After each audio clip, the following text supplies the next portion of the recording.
we all set? If not, all those that approve signify by saying aye. Aye. Opposed, motion carried. We'll announce that Legislator Perkins will be unable to attend, and Legislator Curran sent a message that she's going to be about 15 minutes late. Next up is the approval of the minutes for December 20th. Moved by Mr. Forsythe, seconded by Mr. Delisha. Any discussion? All those in favor signify by saying aye. Aye. Opposed, motion carried. Next up on our agenda, we have a presentation from the Clifton Hospital Capital Projects, and our guests are Deidre Sorrow, who is the Chief Executive Officer of the Clifton Hospital, and we also have Tom Sauter, who is the Board of Directors. Welcome, and who would like to go first? Tom?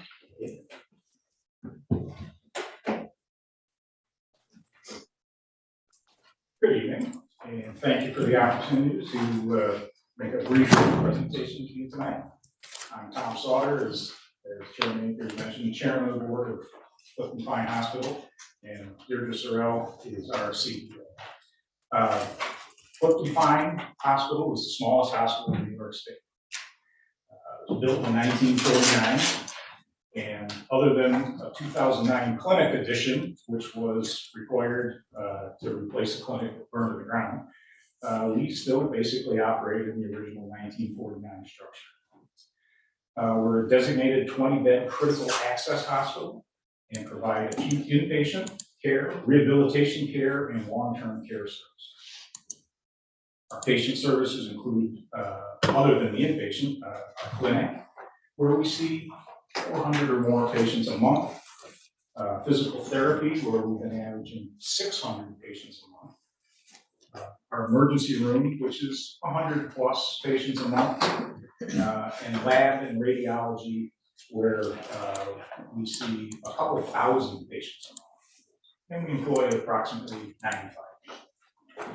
We're governed by a local board of directors and are affiliated with Samaritan Medical Center. We have been in the planning process for a new emergency room and infrastructure upgrades to the original facility for about 3 years now. The plans have been delayed a bit by the pandemic, but we hope to move them along this year. And with that, I'd like to ask Deirdre to come up to describe the project scope for both of those pieces, the emergency room and the other facility upgrades. And then we'll be happy to take any questions on that. Thank you.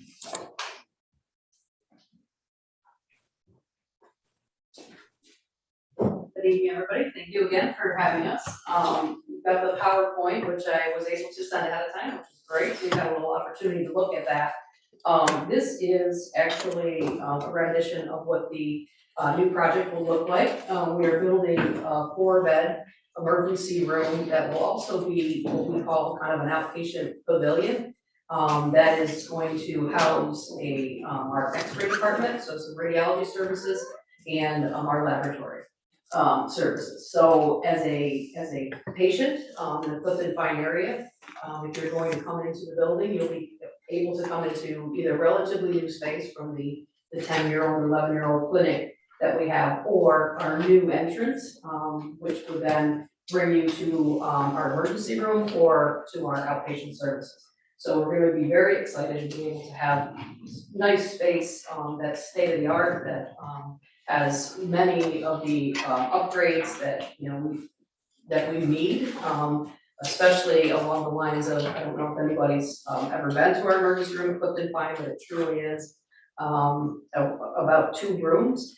The standard curtain separates a couple of beds, and certainly one thing we learned from our pandemic is that the need for better ventilation, private rooms, things like that is ever more important. So we're excited to get this off the ground. We're really hopeful that we'll be making that happen this year. If you want to go ahead and advance the slide. This is kind of showing you what that main entrance would look like that I described.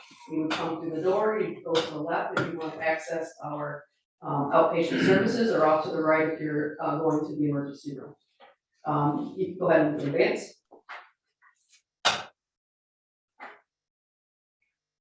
So just kind of another area that you'd be looking at, a solarium area that would allow for, us to bring in some local artwork and being able to bring some of our long-term care patients downstairs.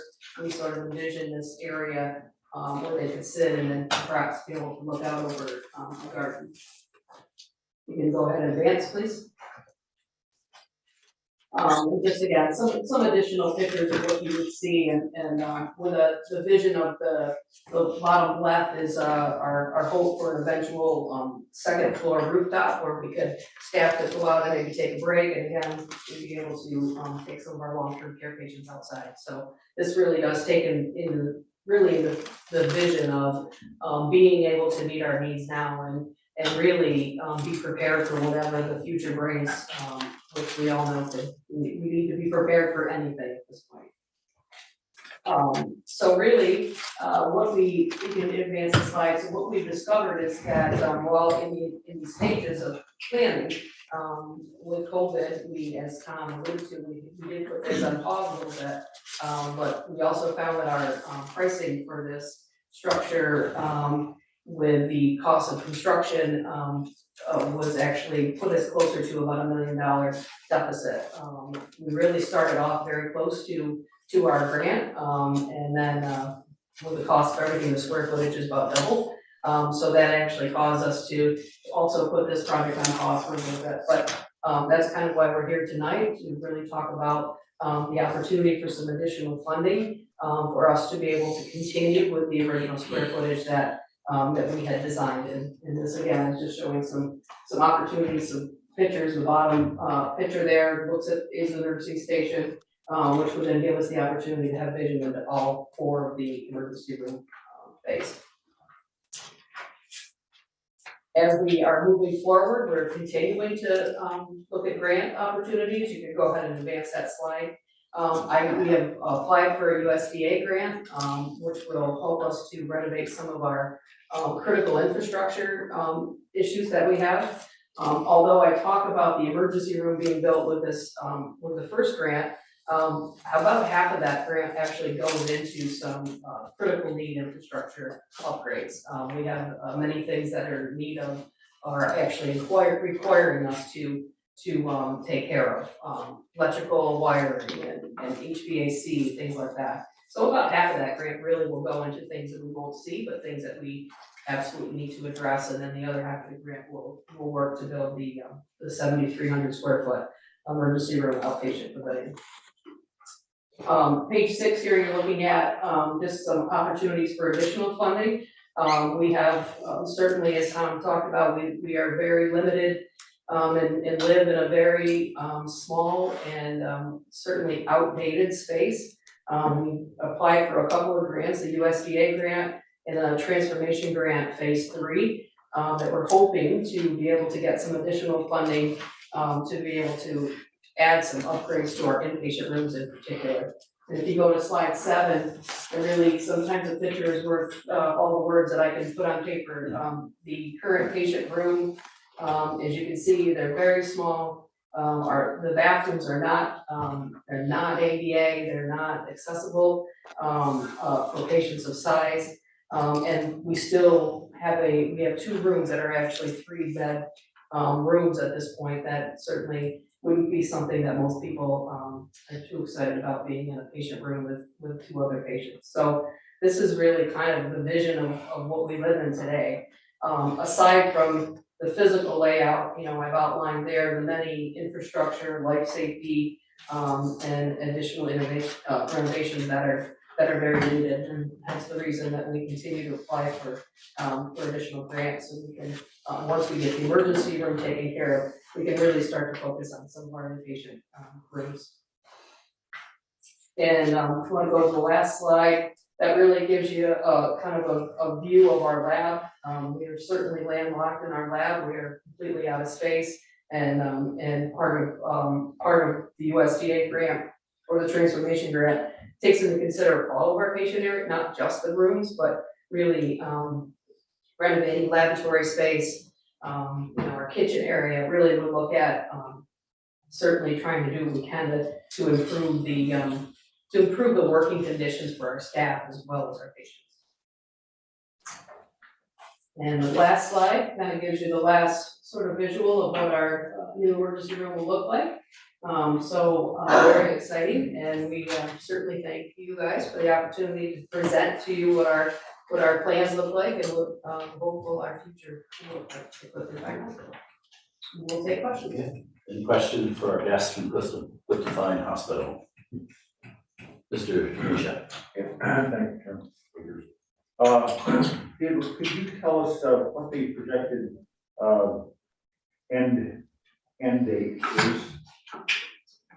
For this particular project, that's the Yes. emergency room project, we have until 2025, I believe, to get that completed. We've done all of the preliminary work. It really is a matter of now, kind of getting that out for bid and starting the construction.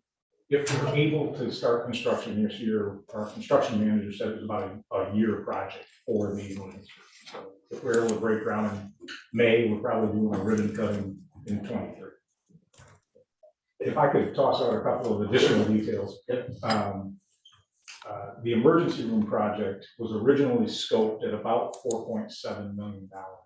With the price increases that came with material price increases, concrete, steel, everything across the board, the price ballooned to $5.7 million.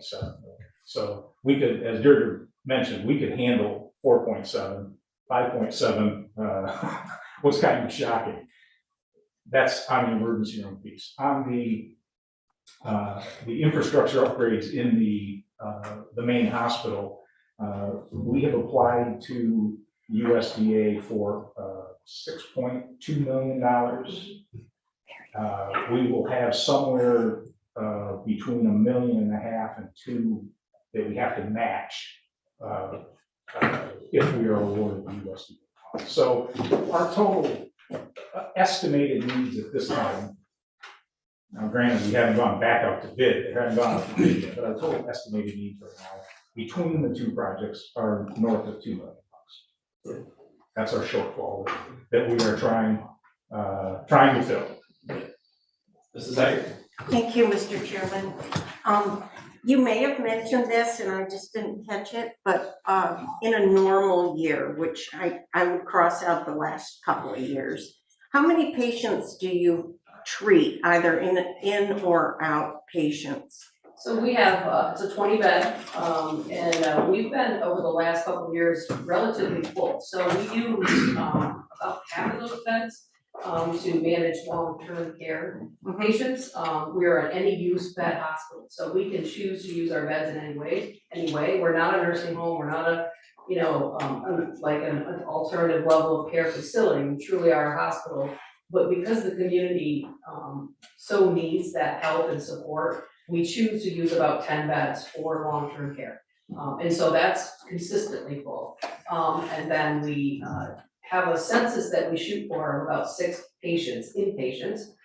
In particular, we look for the short-term swing. We have a very robust rehab team, physical therapy and occupational therapy. So the most of the time, those other beds are short-term rehab patients. And they stay about a month or 2. So we've had a really, even during the pandemic, we've had a really good couple of years and really have grown that swing bed program. So we keep our beds pretty full most of the time. Thank you. I commend you on being around and serving the community since 1949. Right, yeah, That's great. thank you. Okay. Anyone else? Anybody on our Zoom call? How many employees do you have? 96. 96. And what type of surgeries do you actually do there? No surgery. So we are just inpatient unit and then outpatient services in our primary care center. So we truly fill that critical need in that southern St. Lawrence County because we have the primary care. So you can come and get all of your primary care needs, your x-rays, your lab work, those types of things, but no procedures or surgery on site.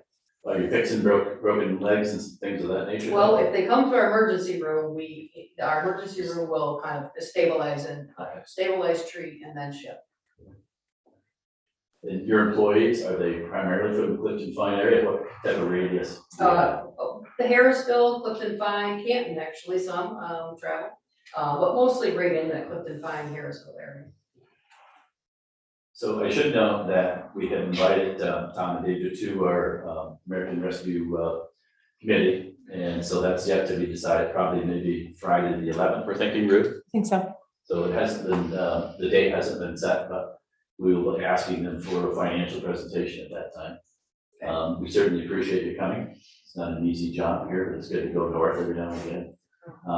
Anyone else? That's before we wrap this up, Mr. Smithers. Yeah, are you getting financial support from the community and the towns that are around the hospital as well? Yeah, so I've actually taken this presentation to both the town of Clifton and the town of Fine. The town of Fine actually gave us their first year ARPA funds to the project, so that was really exciting. So we've been taking this on the road and working that working that angle. Our Wilderness Healthcare Foundation is developing a capital campaign, and they're presently pulling that together to get community support as well. So every opportunity we can take. And Clifton Fine was about 60,000, Clifton Fine was about 60,000, was it there? 75. 75. 74, 75, okay. And Clifton hasn't come through yet. Not, we haven't heard from them yet, so. Mr. Dinesh. Thanks, Mr. Chairman.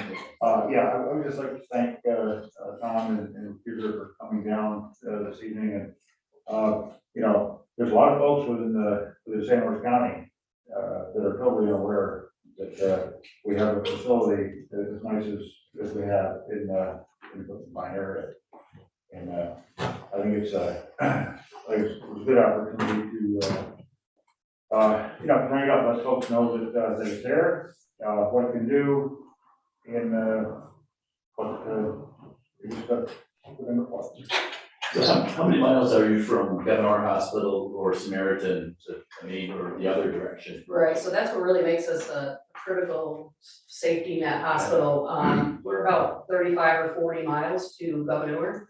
And so if you were in the Cranberry Lake area, though, that certainly, if you think about that trip, that you would add on another 30 miles or so, 20 miles or so. So 50 miles from the Cranberry Lake, which is one of our, certainly one of our catchment areas, to get to Governor, or you would go to, Adirondack Hospital, which is in Saranac. So that's, another 50 miles from Clifton Fine to Samaritan is 67 miles. So Carthage a little closer, 40, but that's, those are for some of the people that live in southern St. Lawrence County, getting transportation and getting to some of those further sites is definitely more difficult, So you mentioned, I think, 600 people per month at physical therapy, so that must be in a 30-mile radius? Sure, yeah, it's a really, it's a very popular and robust program. They're doing a great job. We do occupational therapy, physical therapy on outpatient level. So numbers have stayed real strong. Mr. Reagan, this question.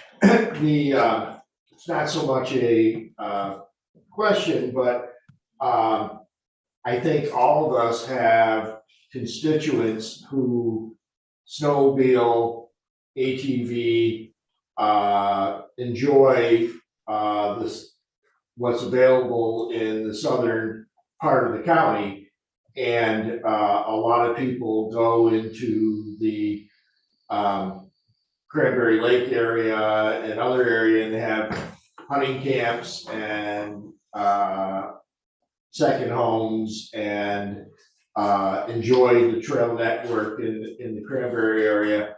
And many of us have had friends who at one time or another have had problems while, accidents, other things, emergencies in that area, and having that critical care hospital and the services available in the emergency room has saved the lives of a lot of people in St. Lawrence County. So, it's not necessarily just a Clifton Fine issue. And, so, I think that's something that we should all keep in mind as we, weigh,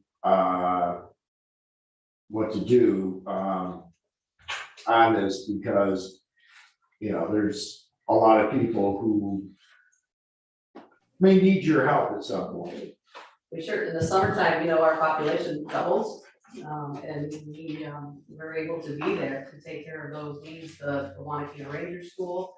If you think about sending your child to schools in a high risk type of, education career path, having the hospital nearby, I think is probably, an important consideration for them too, but certainly, we see our share of everything from the snowmobiles and the summer accidents and people just out, being outside, and that's the charm of the area. So yeah, we're quite.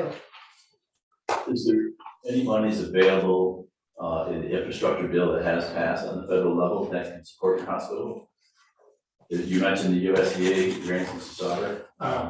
Any additional funding? Not that we've discovered yet. The USDA funding was targeted at specifically at rural hospitals. So we think we stand a pretty good chance. We're not competing against big hospital systems. We're competing against like size. So we think we tell a pretty compelling story. And the funding, other than a pretty stiff match that goes along with it, could be pretty generous. So we also believe that the state of New York is using part of their ARPA funding for additional healthcare transformation grants. So you always have a plan B and a plan C. If the USDA funding doesn't come through, we will immediately be applying to the state of New York for round 3 of their transformation grant. So we've actually done that. And from what I understand, if you, folks that don't get funded as part of that transformation grant, there is an additional round, and I think that the folks that didn't get funded will automatically, turn into that opportunity. So St. Louis County, once the Governor Cuomo created this hospital emergency fund, has Clifton Fine actually received any money? I mean, I think $486,000 is what we have, our share of the hospital emergency. 463. 463. Have you folks received any type of funding, or is it actually going into a slush fund account at the state level that you're not getting?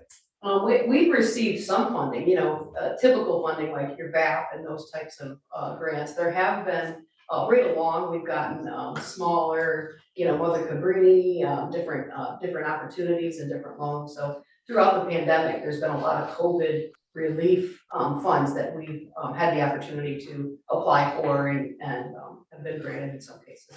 Smaller amounts certainly. But it's not designated specifically, it came from this fund that the county's contributing to. Not that I'm aware of. Okay, that's what we'd like to find out where 463,000 is going. We're not, we support it as long as the hospital. As long as we can. We're having trouble finding that answer, so. Well, I want to thank you very much. Is that all our questions for now? And we look forward to meeting with you at our committee meeting. Thank you. Good trip home there. Thank you. Thank you. Okay, so we'll move on to resolutions for highway and have Don Chambers. Our first resolution is modifying the 2022 budget for the Department of Highways for the Northumberland Street Bridge over Morristown Bay, in number 3341-380. Moved by Mr. Lightfoot, seconded by Mr. Forsythe. Mr. Chambers. Yes, thank you. Good evening. This resolution is to move some funds around for the Northumberland Street Bridge removal project. We did initially, the board did initially fund the entire project. However, due to some delays with this project, most recently, late in the season, the delivery of our power services for the pump station delayed the project over a month, and the contractor needed to shut down for the winter because they couldn't move forward at that point. So without the power to the new pump station. So what I'm recommending is moving funds from the County Road 35 Bridge over Trout Brook project, which did not receive funding under the Bridge New York program, and put it into a fund the remaining portion of the Morristown project in 2022. Project is still on schedule to complete at its scheduled date in the summer of 2022. So that remains unchanged. It's just where the money will be paid out, whether instead of 21 and 22. Okay. Mr. Forsyth has a question. Thank you. Don, county cost, does the county cost remain the same throughout the whole project, or is it increased by the 300,000? The county cost is remaining the same. There will be no difference with this. The project was bid. It's just the amount of work that we could get done within a calendar year. And so the capital projects fund needs to be modified in 2022 just because of what work didn't get accomplished in 21. Okay, thank you. Anyone else? Seeing none, all those in favor of the resolution signify by saying aye. Aye. Opposed, motion carried. Thank you. Next resolution is authorizing the chair to sign a contract with Sheen Contracting Corporation for replacement of a box culvert on County Route 62 in the town of Piercefield. Moved by Mr. Forsyth, seconded by Mr. Denisha. And Ms. Curran, Mr. Chambers. Yes, this project is going to be funded by the CHIPS funding in our included in our 2022 budget, which is basically state funds. County Road 62 is basically a dead-end road going back into Conifer, Mount Arab, if some folks are familiar with hiking down in that area. One way in, one way out. And what we're proposing is lining a box culvert rather than excavating it and closing the road. So the liner was purchased in 2021, and this is for the installation of that liner in that existing box culvert with Sheen Contracting Corporation. Any questions for Mr. Chambers? Mr. Denisha. Don, does that road provide access to any of the cottages on the backside of the lake? I believe there are some access roads down through, but I believe the majority of the on Tupper Lake is on off State Route 421, I believe it is, up into some other town roads. But I don't believe that there's not anything that currently is an official town road that goes from basically the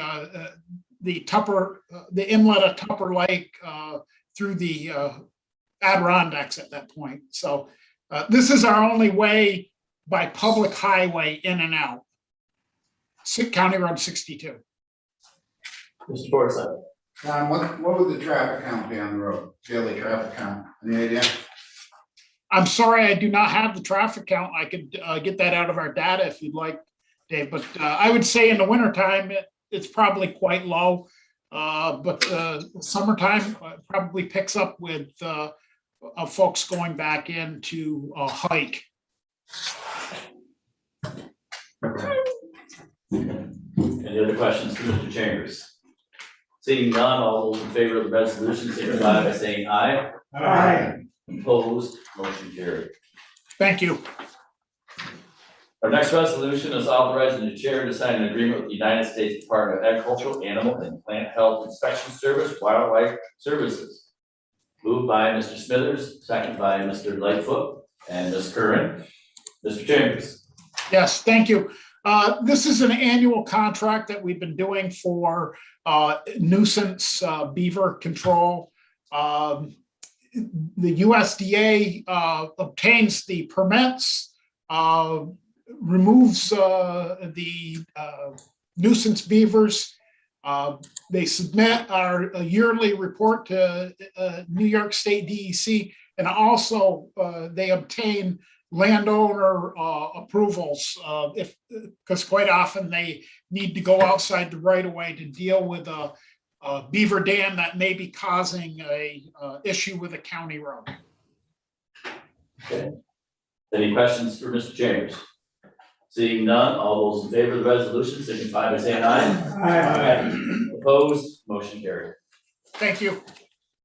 Next up is authorizing the chair to sign an intermunicipal cooperation agreement between the Department of Highways and the town of Fine for replacement of the Youngs Road large culvert / bridge in the town of Fine.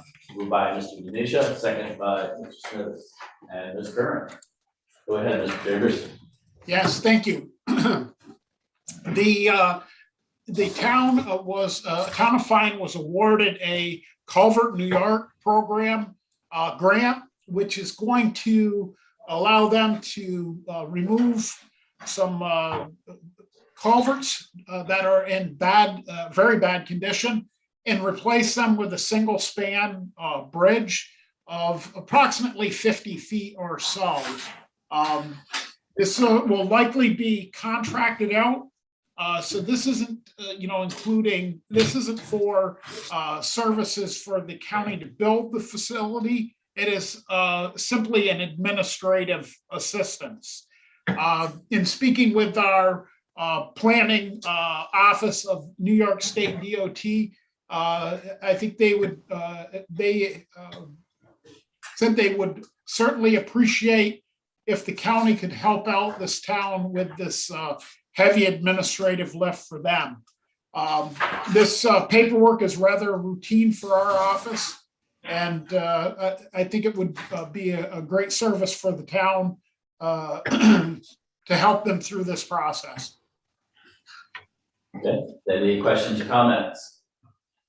Seeing none, all those in favor of the resolution signify by saying aye. Aye. Opposed, motion carried. Thank you. Next up is an Outpost update because the resolution is following concerning that. Mr. Chambers, if you would, please. Yes. At this point, we are occupying the Russell Outpost facility. The trucks are in overnight or when we're not plowing or utilizing the equipment. We are the labor force. They are able to use the office bathrooms and what have you while the contractor is finishing up. So the facility has been in operation and it's been providing excellent service in Russell. The Lisbon site, we have been utilizing the sand salt storage, even though we only have the concrete barrier up. We did lose those trusses earlier in the year and late in 2021 due to a windstorm. The facility itself, we are nearly complete on the heating system. So we anticipate to have heat in the building and to be occupying shortly with equipment and manpower. And again, working similar to like what we're doing in Russell, still allowing the contractor to work on the project and to utilize it as well. The Potsdam site, the property has been all secured and is now in the county's name. And we have gone out for bid for the project. And you'll see that resolution for the multiple contractors that will be working on that project. So that has been accomplished and ready to go to construction is June 1 after the County Department of Highways would be have the clearing and grubbing and access roads and some of the area filled and cut where the buildings would be going. So ready to move forward with construction in the spring. Okay. Mr. Forsyth, Point here, we skipped section E. Kelly gave me the Yeah. signal, we'll And- backtrack. The other thing, on the town of Lisbon outpost, there was an insurance claim established for that. How'd you ever deal with that? The insurance claim is the contractor's insurance Yeah. that they were required to have. So as far as I know, they were going to be successful in obtaining the funds. So I haven't heard that there was an issue. They had builder's insurance. Yeah.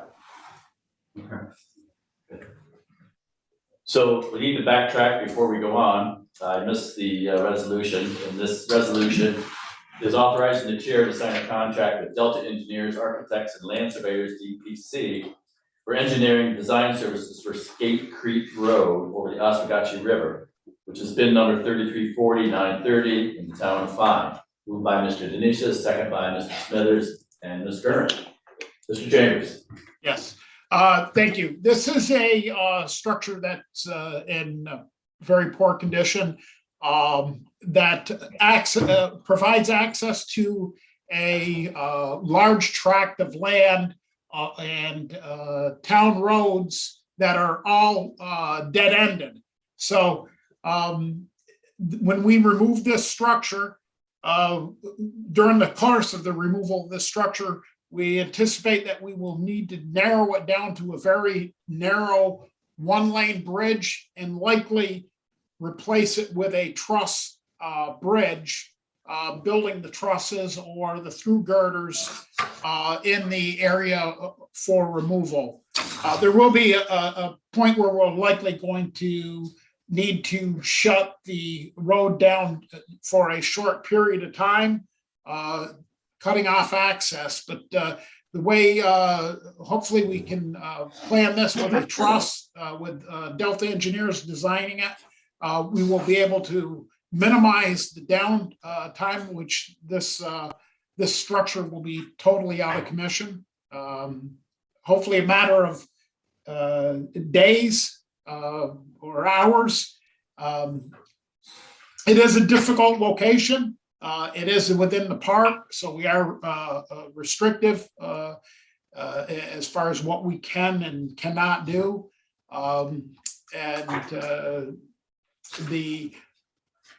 The plan would be to design this structure in 2022, procure hopefully the steel and decking that we would need within this calendar year, and construct in 2023, much like we did with this, the County Road 62, procure the materials before the winter, and then contract in the spring.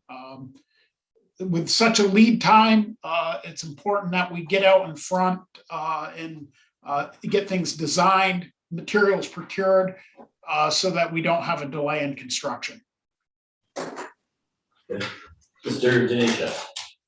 I hate to even ask this, are we going to, we're not gonna have an issue with freshwater mussels on this bridge project, are we?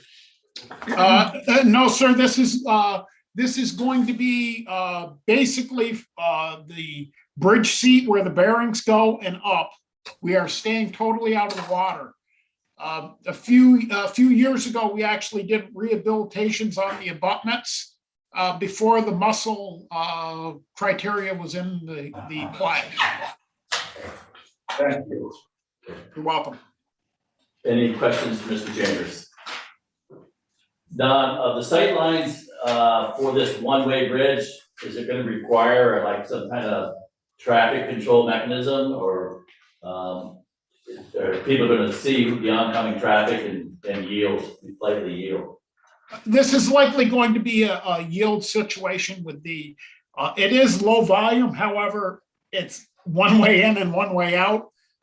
So it is critical for the folks that live back in that area. And there it does go back in toward one of the hydro plants up there. So, as far as access to that and hunting area and large timber tract, there's quite a tract of land that actually is landlocked without this bridge. What will be the weight limit? When we're finished, we will not have restrictions. That is the plan. Okay, thank you. Okay, Welcome. all those in favor of the resolution signify by saying aye. Aye. Opposed, motion carried. Okay, so our next resolution is authorizing the chair to sign a supplemental agreement with Brooks Washburn, architect, for the additional engineering and design services for salt/sand and motor equipment storage facilities. Moved by Mr. Smithers, second by Mr. Curran and Mr. Forsythe. Mr. Chambers. Yes, this resolution allows us to complete the design on the fuel storage and also to cover some other minor changes that we've had to do on the project with unforeseen things that we've run into, some foundation issues on one of the projects where we ran into bedrock, for example, and some additional bracing for the trusses. And the primary issue is some additional compliance issues that we need to do for our fuel storage. Okay, any questions for Mr. Chambers? Seeing none, all those in favor of the resolution signify by saying aye. Aye. Opposed, motion carried. Thank you. Our next resolution is authorizing the chair to sign contracts for construction of the highway storage facilities in the town of Potsdam. Moved by Mr. Lightfoot, seconded by Ms. Curran. Go ahead, Mr. Chambers. Yes, this is the resolution awarding the multiple contracts as required by Wick's Law in New York State. The general contractor, Lawman Heating and Cooling, will be the general contractor out of Sackett's Harbor, New York. The plumbing and mechanical will be ENI, or Empire Northeast, out of Governor. Electrical is Watson out of Norway. With the funds that have been set aside by the board in 2021 for this capital project, we will have sufficient funds to do the site development as well as construct this project. Okay, any questions for Mr. Chambers considering this important project? Seeing none, all those in favor of the resolution signify by saying aye. Aye. Opposed, motion carried. Thank you. Our next resolution is modifying the 2021 budget of the Department of Highways and amending the highway fund balances appropriated to the 2021 capital projects budget for the Potsdam equipment and salt storage facilities. Moved by Mr. Smithers, seconded by Ms. Curran. Go ahead, Mr. Chambers. Yes, this resolution is to basically modify the resolution, the funding resolution. The two primary funds between in highway are the road fund and the highway and the machinery fund. Due to the fact that we purchased equipment with cash, we were a little shorter in Fund 4 than what we anticipated. So this is basically balancing between Fund 3 and Fund 4, where the funds would be coming for to build the new facility in Potsdam that we just discussed with that past resolution. Questions for Mr. Chambers? It's important to note to the public that we are funding this ourselves and we're not going out and bonding. All those in favor of the resolution signify by saying aye. Aye. Opposed, motion carried. Thank you. Thank you, Mr. Chambers. Next up is our county attorney. The first resolution is authorizing a settlement agreement between Allergen Finance LLC and Allergen Limited in St. Lawrence County with respect to an action related to the opioid crisis. Moved by Mr. Forsythe, seconded by Mr. Fay and Ms. Curran. Mr. Button. Thank you.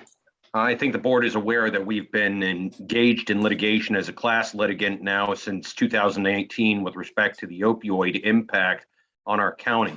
As the board is aware, we've previously authorized settlements associated with several of the named defendants in that litigation. With respect to Purdue Pharma, we authorized a settlement that will ultimately, assuming the bankruptcy court approves it, bring in the county about $3.2 million over the course of 18 years. With respect to the primary distributors, that includes McKeeson, those settlements are likely to bring us in roughly, 1.8 million. With respect to the Janssen or Johnson & Johnson, another manufacturer of opioids, that settlement is projected to bring us in about $717,000, of which, as I tell you this, it comes to mind, February is supposed to be the first month of distribution to the county.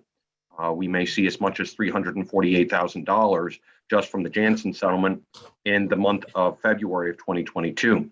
The resolution you have before you is with respect to another defendant. This defendant is Allergan, also involved in the opioid plan. As you'll note, the settlement for Allergan, if you approve it, will authorize the receipt of approximately $246,000 to the county. So far, the county has been able to close out the majority of the litigation. There still remains the outstanding issue of the final approval on the Purdue bankruptcy, and there also remains certain activities associated with an entity called Mallinckrodt.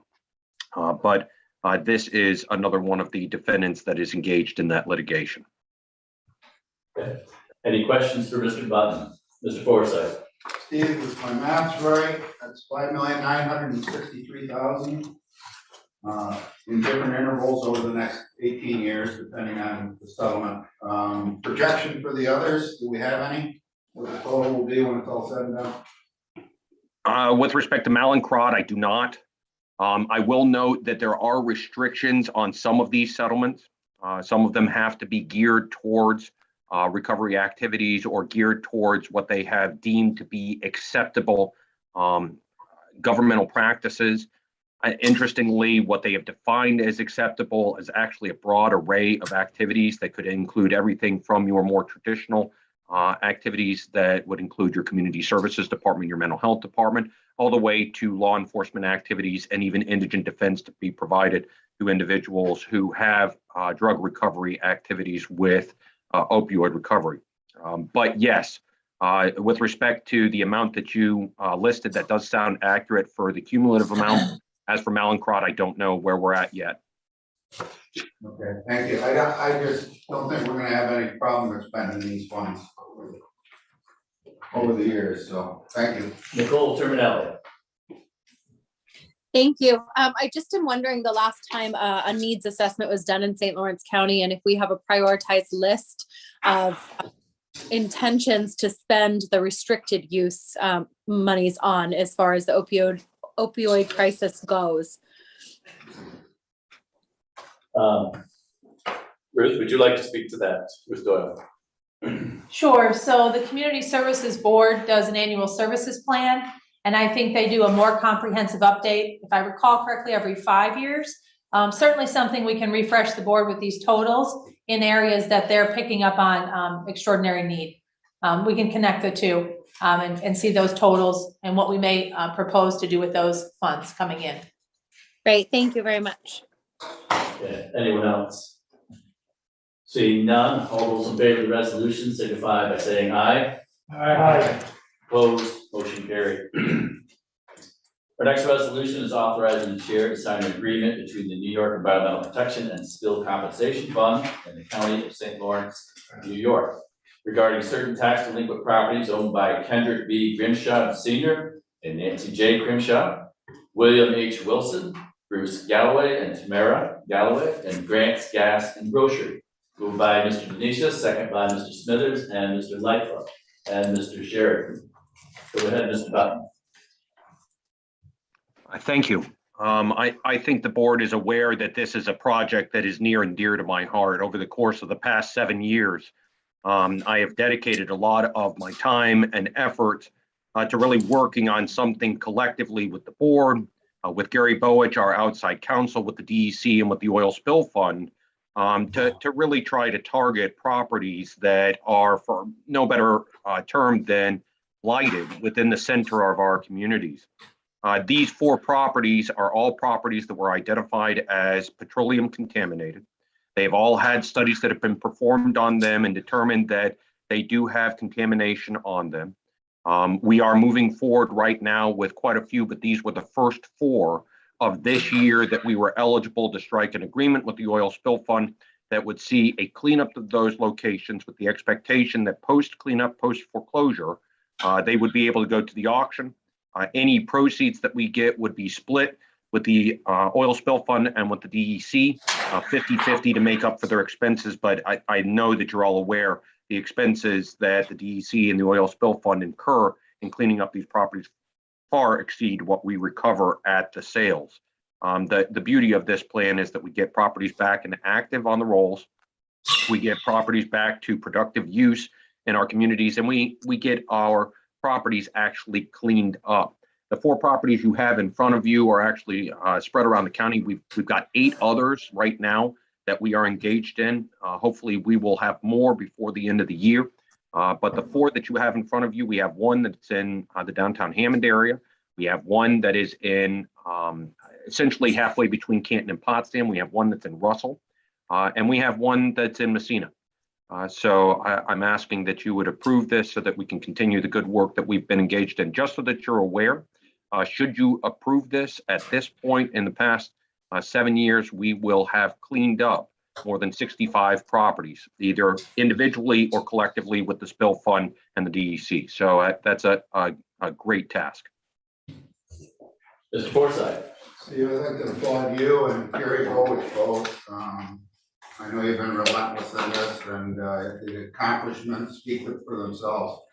My question was, a while back, you were tasked with looking at the city of Ogdensburg, which has very lucrative waterfront property. How are those progressing where we stand? That's actually a really good question. About a month and a half ago, I reached out. I want to say actually it was longer than that. It was probably about 2 months ago. I reached out to the city of Ogdensburg to inquire as to what the process was with respect to how we were going to move forward with the Kiwanis property. I was advised at that time that the city felt like they could handle the Kiwanis property individually and that they were moving forward with it. I then happened to see in the newspaper that they had, in fact, started to move forward with respect to foreclosing on the Kiwanis property. I find that interesting because I do believe that the 3 parcels that are there are prime for our program and designed specifically really for what we've got in mind here. But I was advised at that time by the city that they did not have a need for the county with respect to assistance on that end. And so I have left it alone since.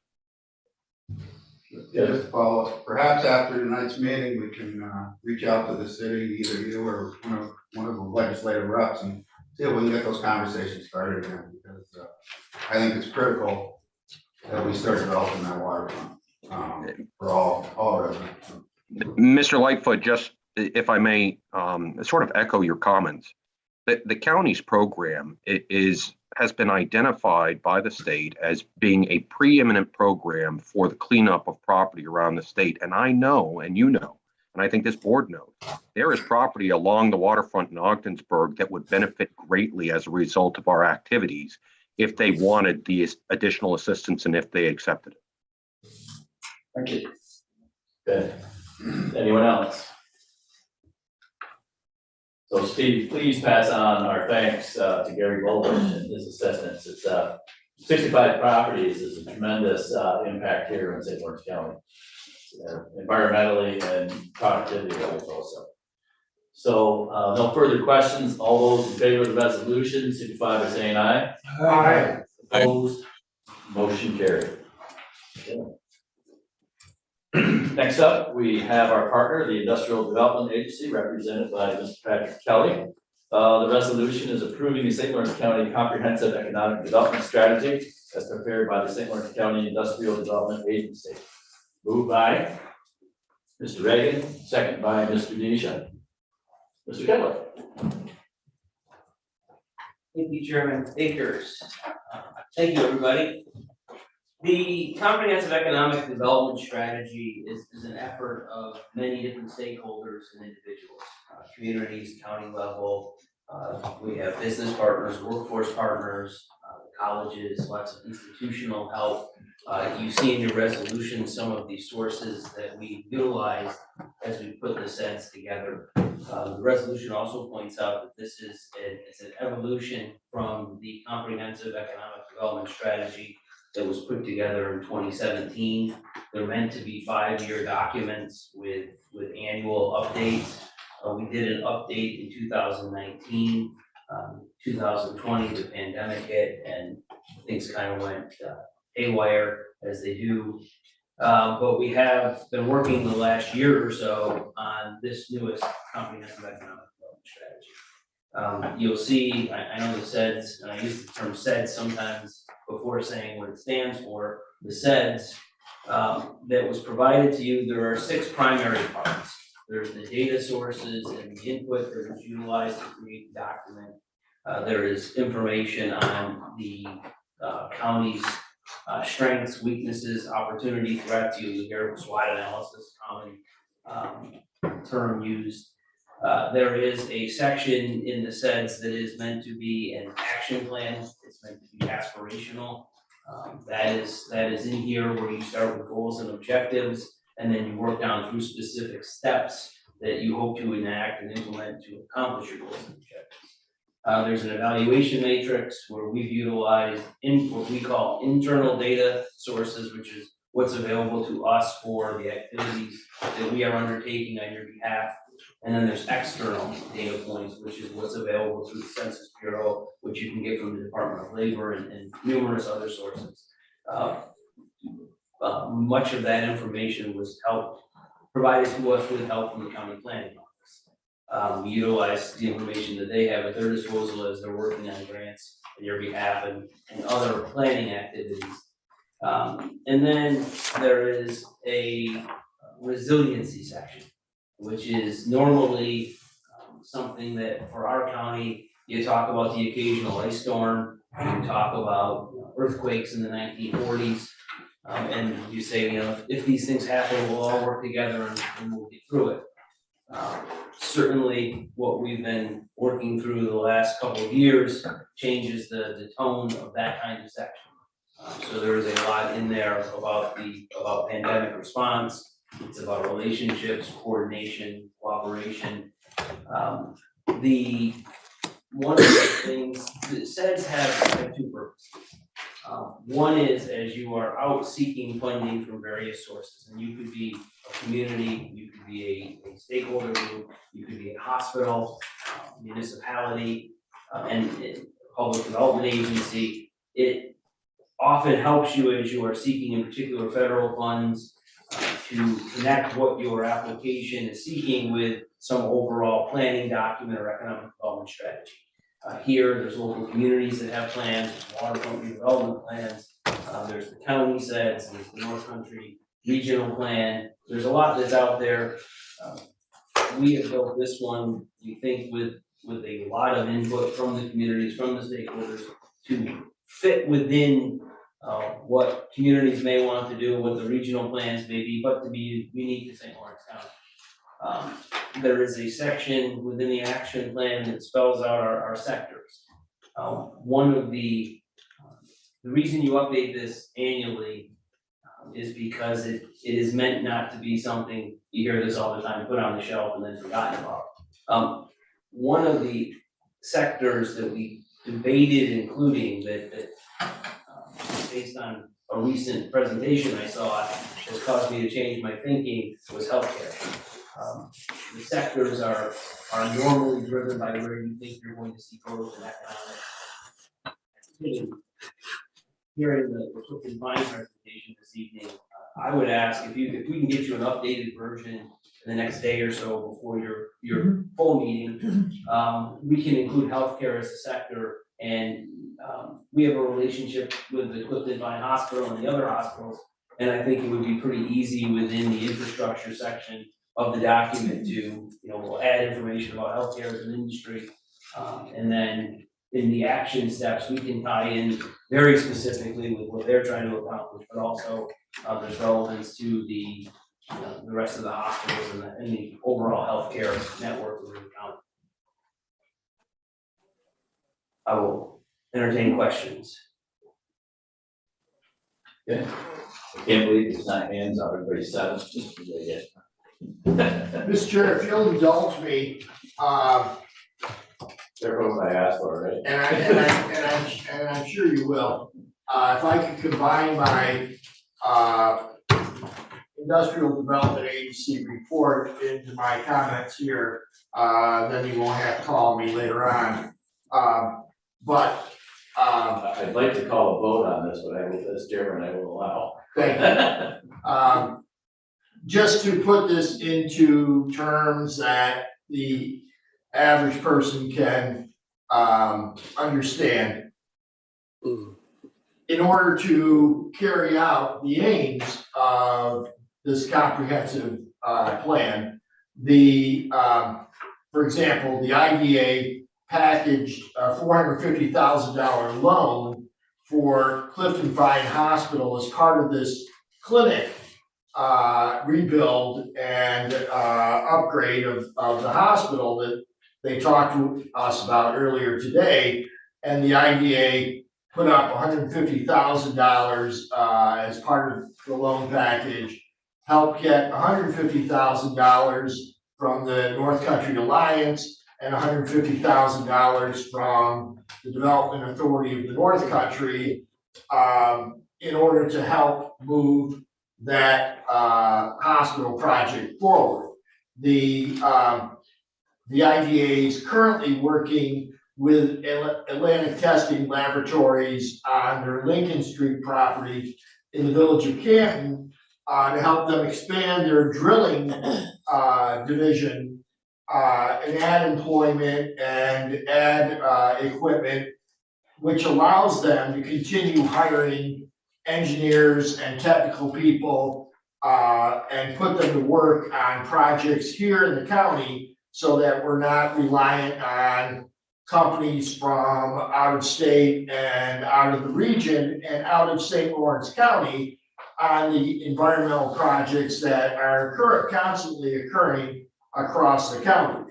They're currently working with Corning on another production and infrastructure project to keep Corning as one of the major employers.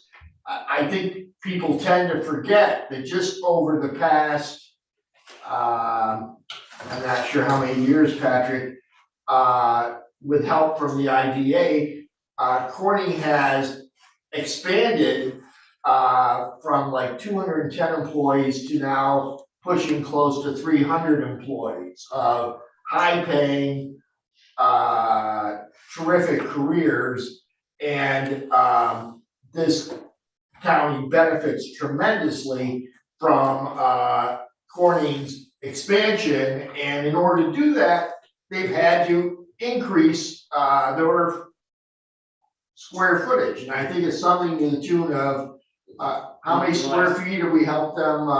In the last 8 years, they've added about 100,000 square feet. That's a lot of square feet, and we tend to forget that Corning is one of the great growth businesses that's expanding here in St. Lawrence County. Recently, the IDA did a project with M&M Eggs, which is a small agricultural business in the town of Brazier, to help them expand their poultry and egg production, which is aimed at selling these products to local restaurants and others. And they've been working with the ag sector on the renewable natural gas production projects at some of our local farms to help give them another revenue source Plus, they've been working with Senator Ritchie, and myself on, our community response to, the governor's proposal to close the Ogdensburg Correctional Facility. They've been our staff on this and, have done a terrific job. They've been working with the Messina Downtown Revitalization Initiative, to help Messina, on their downtown project. They've also been working with, the county administrator and others on the COVID response to help businesses and a lot of other projects, but I won't go on. So I just wanted to make it clear that this SEDS is not just some academic exercise that doesn't really mean anything, but that the staff of the IDA is constantly working to put it into practice on the ground in real projects that expand employment opportunities here in St. Lawrence County. So thank you. Thank you, Mr. Reagan. Mrs. Hager. Thank you, Mr. Chairman. Mr. Kelly, as you know, one of my favorite subjects right now is broadband. I was surprised to read that there's 94% coverage or something like that, but as you well know, we are lacking in many areas. Can you address how, by the way, I'm also delighted with all the projects that are going on in Potsdam, just happen to like it over there. Can you address how this will help us in grant funding? Yeah, I'll cite an example. Jim mentioned Atlantic testing. One of the goals is to maintain and enhance the county's physical infrastructure and make the communities of the county attractive and vibrant places for current and potential residents. That's goal number 5. And then B is redevelop unused or underutilized commercial and manufacturing properties and assist existing manufacturers and related businesses to maximize and expand. So ATL applied to both Empire State Development and the New York Power Authority for funding, and this is the former Tamarack building on Lincoln Street. And that's by having an overall plan where there's a tie-in, is that the difference maker in those grants? Who can say that? It certainly supports them and helps. And as we're looking at workforce assistance, or as you heard from the hospital, the ability purely for connecting to revenue sources, any grant, and we're unique because sometimes we're on the grant deployment, sometimes we're on the grant application stage. If you can connect to a strategy that is comprehensive, that is thought out, that is embraced and approved, it certainly gives comfort to the various grant funding sources that are out there that may wish to fund your endeavor.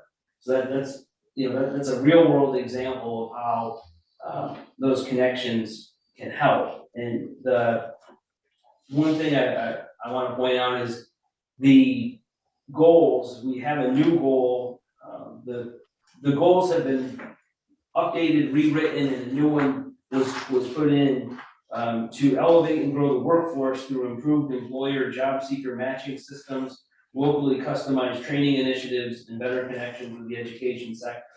So we've had some success with the CDLA program that I think most people are aware of.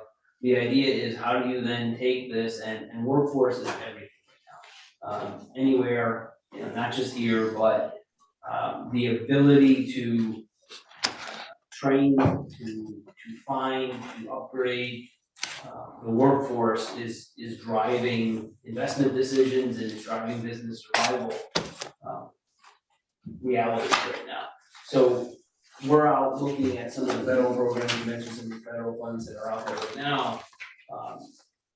Getting the most up-to-date sets in hand and in place that reflects what our priorities are right now is going to help us as we're out trying to find funding to Jim's point again, put some of these strategies into motion. You can make connections between individuals and job seekers and open positions, if we can find ways of utilizing the service providers, the colleges and universities, the schools, and find ways to make those, what aren't perfect fits in some employment situations better, like with the CDLA or other skill development. We're certainly gonna be more successful if we can leverage outside funding to do it. The industries that I wish to add healthcare to, just are agriculture and forest products, education, financial services, food processing, manufacturing, renewable energy, technology, tourism, and then we add healthcare to that. And you try to strike a balance. Ours is, and I said there were 6 sections, the one I left out was the background, which is who we are, how we got into this position economically. You talk about geography, you talk about the demographics. The dispersed nature of the county has such a unique impact on how we position ourselves and how we're viewed. If you look at,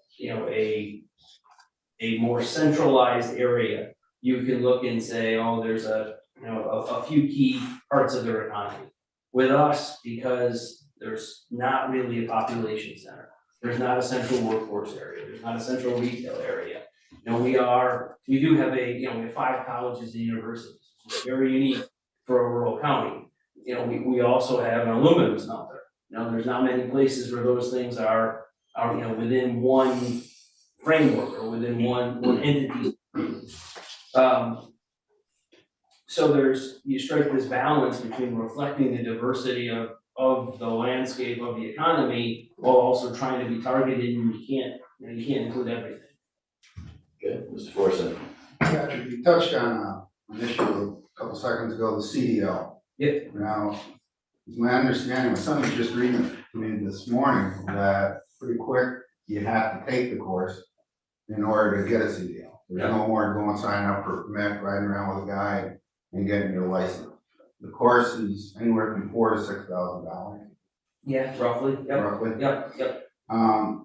And I know we talked about this. There's a lot of working poor that can't devote the hours to go to these schools without being subsidized and paid somehow. Or these courses have to move to night or some accommodation day, because there's a ton of people who would love to do, my son included, the CDL course, but can't be away from work that long. Has there been any talks, especially with this new drive for CDL and the shortage to, I'd rather see them subsidized to some extent, because most people just can't. There's 2 different issues: cost and then accessibility. Can you make it work? On cost, we sought out, as some know, a USDA grant last year and funded about $65,000 of tuition offset costs for the program. We're trying to find more revenue sources to do more of that now through some of the applications we're submitting. As far as the timing of it, I'd have to talk with the press center and see what kind of flexibility. The relationships are there, and I think there's a willingness for them to accommodate as much as they can, because they're fairly invested in this now as well. So I'll check on that for you. This time of year, driving into work, I drive by the port, the pulling salt, truck after truck after truck, pulling salt out of the port, farmers, I drive by every farmer's home here to Timbuktu. Yeah. The fuel guys, I just think, geez, there's an opportunity there, and people can't. And a lot Fit of into the program. a lot of, go ahead. It's a shame. And a lot of the supply chain problems are tied directly to the workforce. People move the materials. Yeah. So class time is generally at night, and then the drive time would have to be in the day, I would think. Yeah. That was my experience taking a previous class, that we organized 10 farmers, got together, and so we got a financial break. It was $3,000 at the time, turned out 10 of us, 1,500. So the class time was, they only had to talk to the one group, and then the drive time was, you had to have a certain number of hours actually in the truck itself. The program's been successful. There's a gentleman driving for Burns Truck and Hauling Milk right now. His first day, I think, was actually Christmas Day, which was a real icy day, so we pulled into my husband's farm. But, the ARPA committee is actually looking at that, see this, I mean, the request is quite a bit of money, I think 750,000. The tuition is about 500, I don't think that we can designate 750, but this board as a whole will decide, I think, how the money is spent, but certainly that would have a direct impact for the whole county, for all kinds of employers. So I want to ask a question, say for example, is Corning publicly traded? Yes. Why is Corning actually a very successful company? Why are they having to seek out the idea? Can you explain? I don't mean this in a negative way or anything, but why aren't they actually, they have funding or on their own or? Yeah, I mean, it's a competitive global manufacturing firm. So the question, geez, we provide with them incentives that induce them to expand here as opposed to anywhere else in the world, where they very well could. Having a company like Corning, we have a lot of great companies in this county, and there are many of which I can talk to prospective investors in the area that have never heard of. When you say we can support Corning, they've heard of that, and we've lost some of that over the years. People recognize names like Kraft, General Motors. They recognize the name Corning, and when there's questions about workforce, and you can say, well, between the county workforce and the colleges and the training programs, we've got Corning who's been doing some expanding here. It's certainly meaningful. So that was always curious that successful firms that it would seem like to me, like going through the IDA, there would be another additional layer of bureaucracy or whatever. That would be, I'm just giving my stereotypically, it's like, rather than actually going out and if they're working with a bank, receiving funding or somebody that they've developed a credit relationship with. Yeah. So it's what you can do for them, the services that you provide, the incentives. Yeah, yes, and you want balance in your portfolio, and we have no loans with Corning, not a lending relationship there. I think the philosophical notion that a project is going to not work or fail, but for what we bring. Some are that way, some are not. And they're all judged individually on their own benefit and their own cost as well. Mr. Ray. Yeah, and I would just point this out, is, when we give a property tax break to Corning, it's only for a short period of time, and the property, the amount that the company pays back or pays in taxes grows each year. And the fact is that each year over the past whatever number of years, we've seen it succeed in that Corning keeps coming back to locate new work in St. Lawrence County and add, another 10,000, another 20,000 square feet in DeKalb. And, if ever there's an example of, everyone talks about how New York State is a tough place to do business, and it is. This is a real success story in which the IDA's partnership and representation on behalf of the county has enticed this company at a time when most people would tell you that, we've been losing jobs, we've been losing opportunities, we've been losing growth. We've seen Corning grow, add jobs, add facilities, add, 100,000 square feet in the county, and people say, oh, once at the end of, the 10-year tax break, the company ups and leaves. Corning has not left. Corning has grown, Corning has stayed, Corning has succeeded here, and Corning puts to work a lot of our grads from our local colleges and puts us, does amazing things over at that plant. So I won't belabor the point. Mr. Forsythe. I know we should probably vote on the original resolution. I did have one last, I don't see it in effect. The thing I question is the solar farm and the pilots associated with them. You started hearing them in my town board meeting. Are you starting to get a lot of the requests? And Yeah, we have probably a dozen that have closed. We've got probably that many more in the pipeline, and there's a lot of inquiries about them. Yes. okay, and are we treating all the same as far as you know? Yeah, I mean, the process is the same, the discussions are, project dynamics are different, but it's, consistent approval process, consistent documentation, consistent agreements, formats.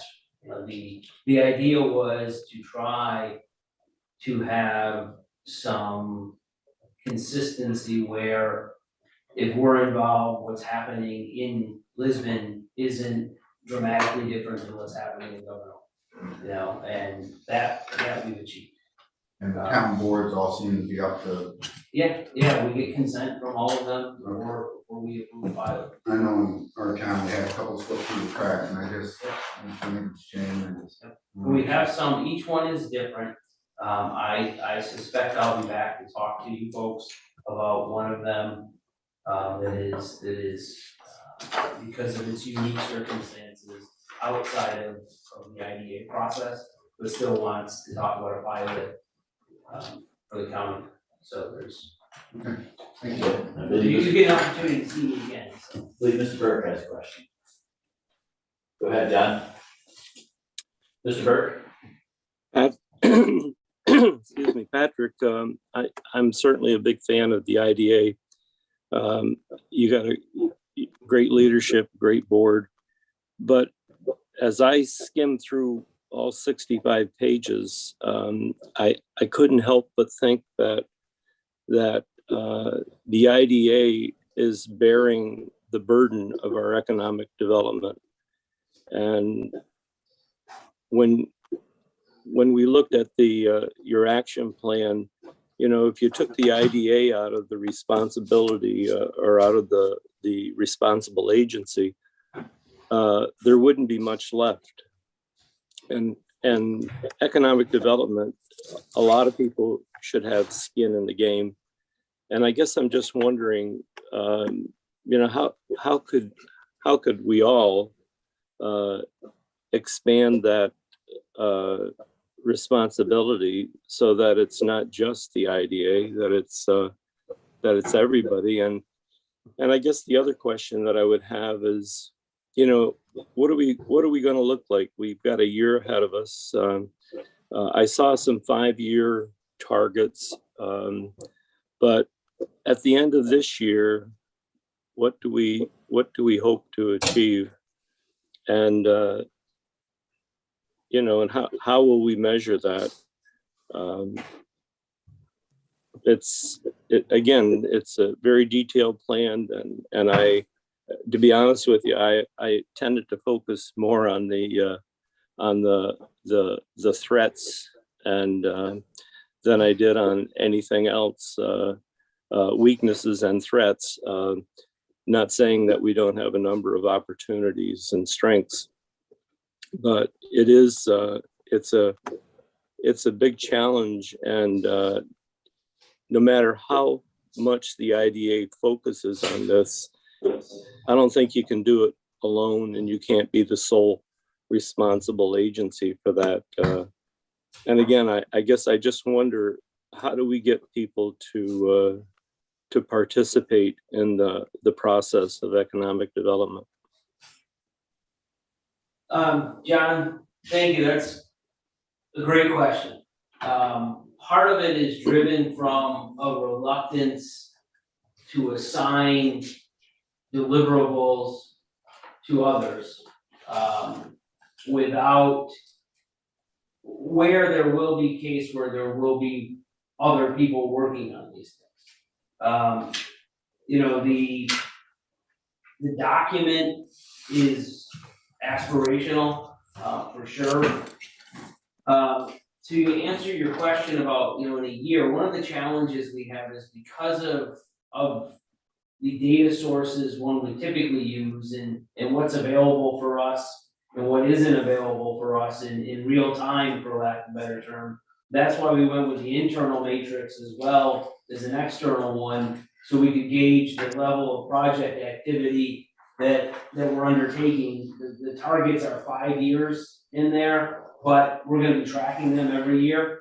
You know, to some of the questions here, we report on, for example, what we receive in pilot payments, but we're not utilizing it as a performance measure in how we're doing as an economy. It's information that we have, that we report to the state, that assuming there's not a pilot payment missing or an error, nothing really happens with it at that point.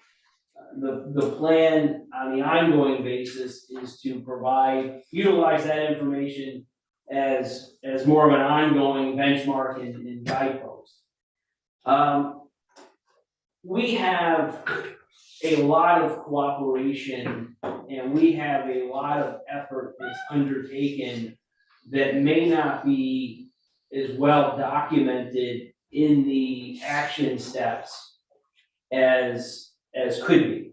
And I referenced that earlier. You know, if I see us as the lead in one of the steps, that doesn't mean that it's us in isolation, that it's just us, or that there isn't a fair amount of partnership with either the local developers, the colleges and universities, you know,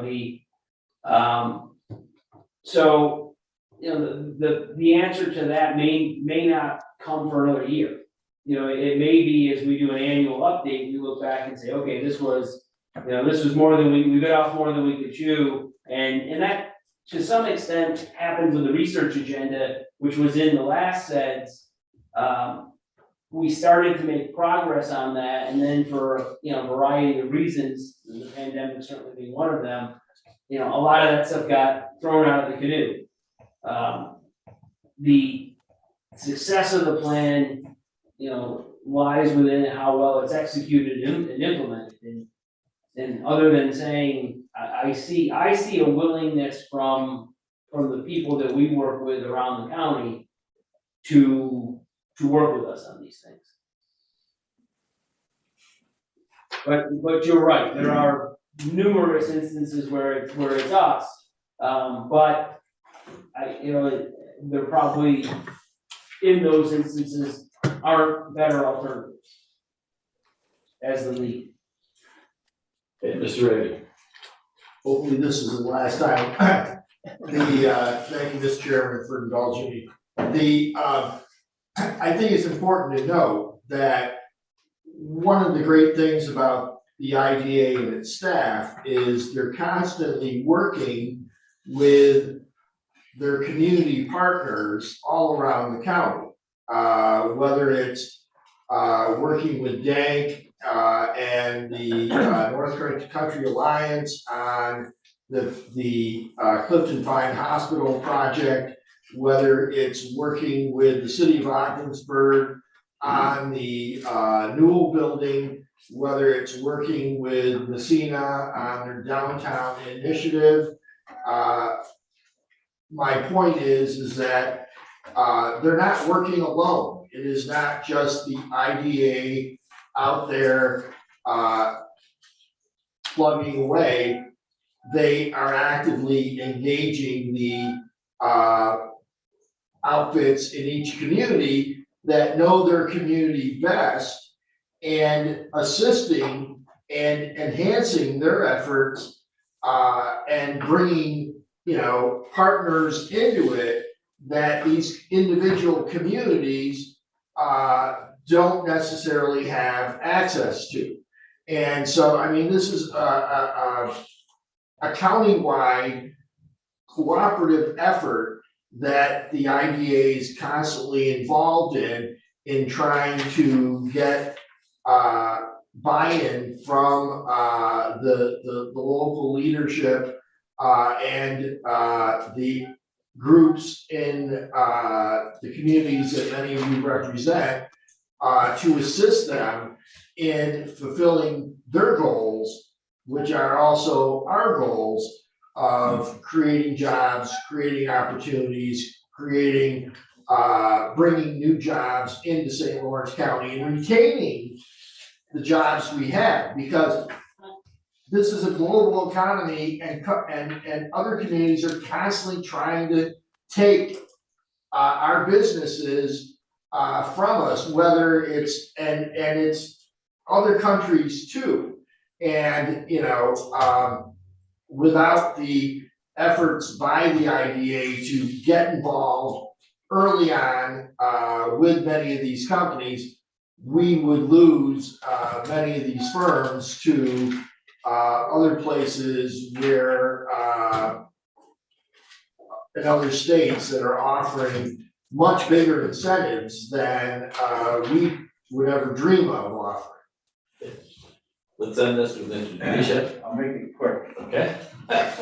And I wasn't gonna say anything, but when Legislator Forsythe brought up the solar, it wasn't too long ago that I went into a town board meeting of one of the towns in my district, and there was a person there that was somebody a solar developer, and was pretty much had everyone convinced that they'd be driving Cadillacs and getting electricity free, and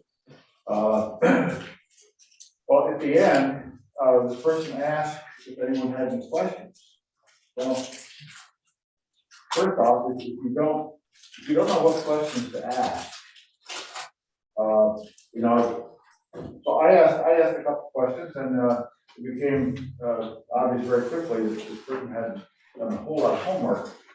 So I called Patrick, and I said, Pat, I said, here's the deal.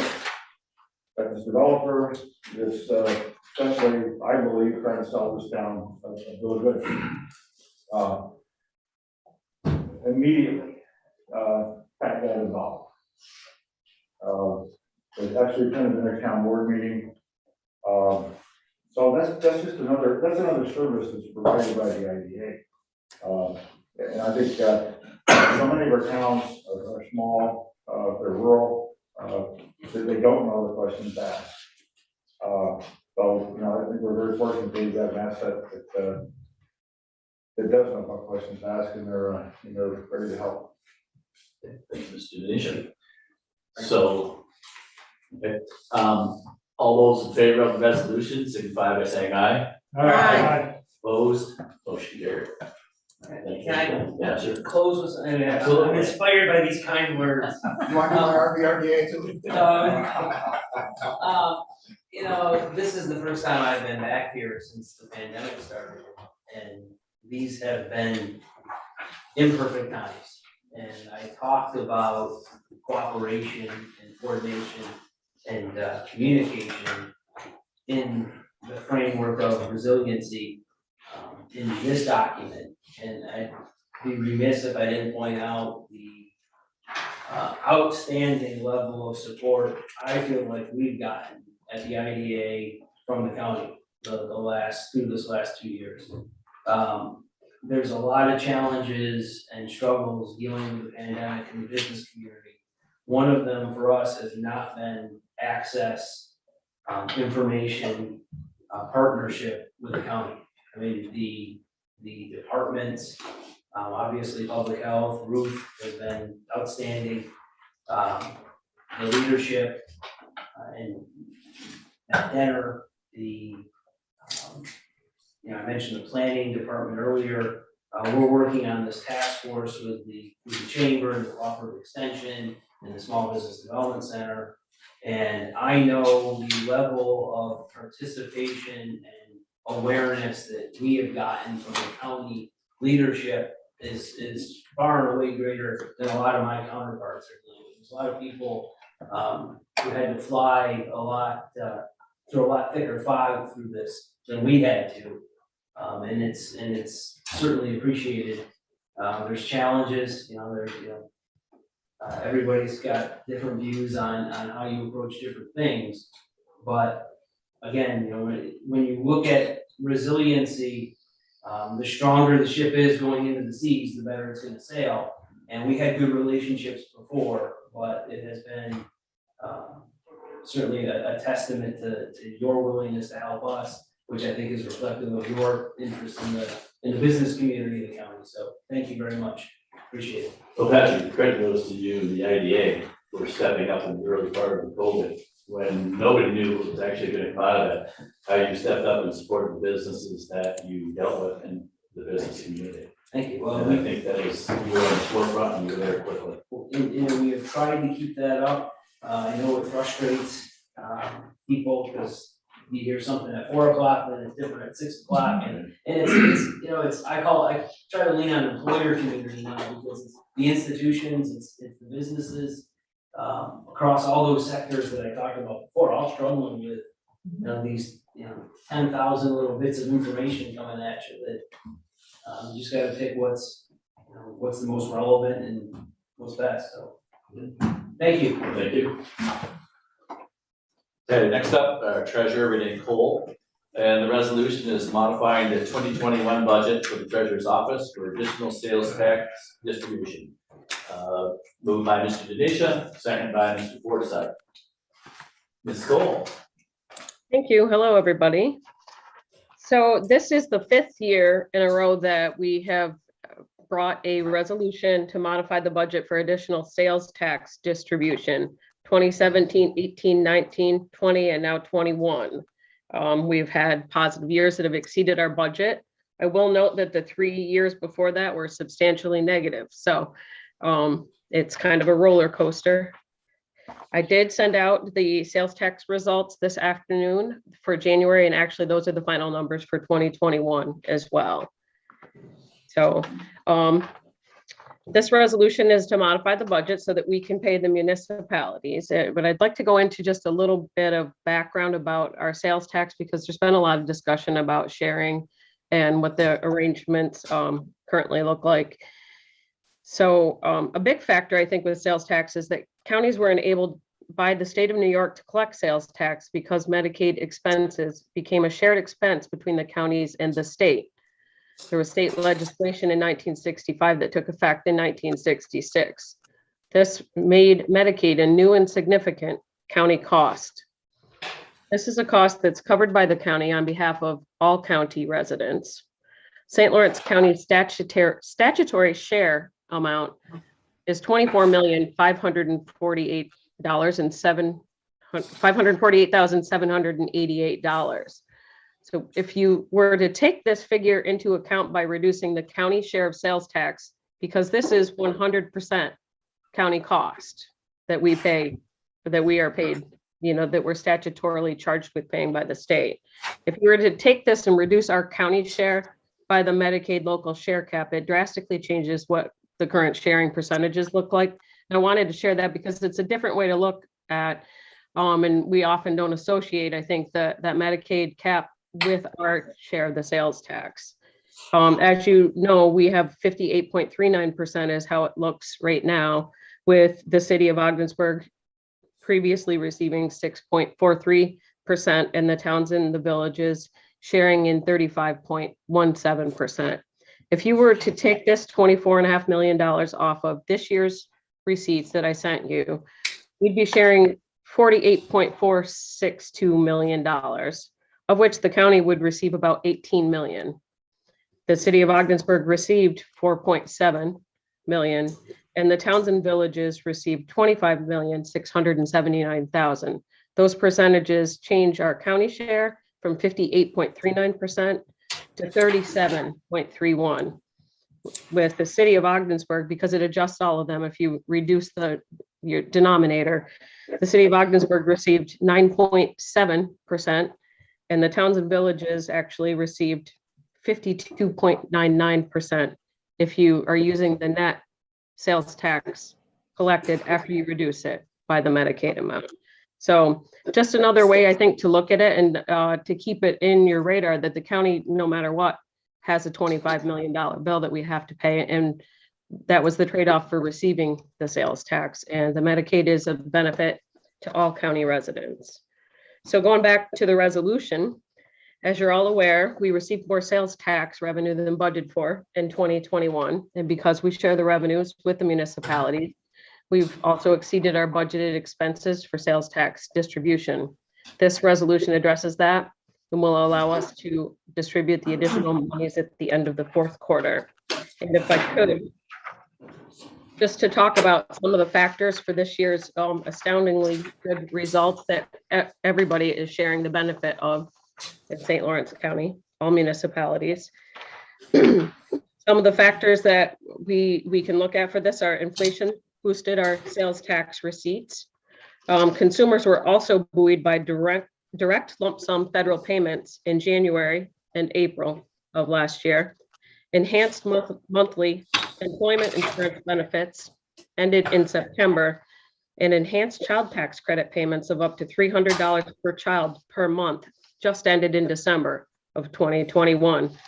So with these payments and the pandemic lockdowns, people were spending. The loss of federal payments and inflation is expected to curb future consumer demand, which should probably curb, I think, some of this growth in the sales tax as well. Just as a cautioning factor, there's a lot of things that were out there in 2021 that drove these numbers. I just would caution that it's that type of growth it's definitely not typical, and it's probably not sustainable right now. And that's all I have on that. Okay, thank you. Any questions for our county treasurer? Floor is up. So bottom line, Renee, the amount budgeted for 2021 versus the amount received. The gross receipts before sharing, Amount budgeted versus amount received. Yep. we are 12.5 million over what was budgeted.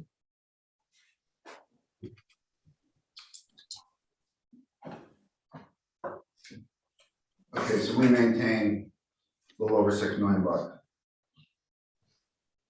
Of the additional amount, you mean? Okay. Anyone else? Anyone on Zoom? Okay. All those in favor of the resolution signify by saying aye. Aye. Opposed?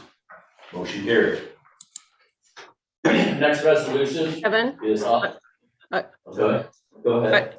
I'm sorry, it isn't on the agenda, but if I could, I'd like to give an update on the tax collection in the city of Ogdensburg, Yeah, go ahead, please. just briefly. And I'll mention that the bank rec summary for November is out on Google Drive as well. As you're aware, we started collecting Ogdensburg property taxes within, for county taxes within the city of Ogdensburg in January. And just some quick numbers for you. Our tax levy was $2,681,000, roughly. In January through January 27th, we collected just shy of $1,130,000 overall between the Canton office mailings and the Ogdensburg office. So we have a balance left as of the 27th of January of just a little bit over $1.5 million for our tax levy. Of the 1.130 that was collected at overall, the Ogdensburg deposits just specifically for what was collected in that office was $245,037.29. The number of parcels that were paid at the Ogdensburg location through the 27th of January, full payments, which means they did not choose to do installment payments. We collected 482 parcels were paid in full. 64 payments were made on the installment plan. So we had a total of 546 payments collected for that, which is pretty great for 2 days a week, I think, for a part-time office. And just some some comments about it. The general consensus we've received from the people coming in to pay has been positive. Most everyone has been understanding and pleasant. Some of the comments were, and I have quotes written down. I had asked the ladies in my office to save me, make sure we write some things down. Thankful we were open. That was the first woman who came in to pay. She was there at like 8 o'clock in the morning, first day we were open. Very pleased over the Ogdensburg location, another woman said. Another woman came in happy she could come in to pay before she traveled to Florida. Very happy we accommodated by opening an Ogdensburg office was another comment.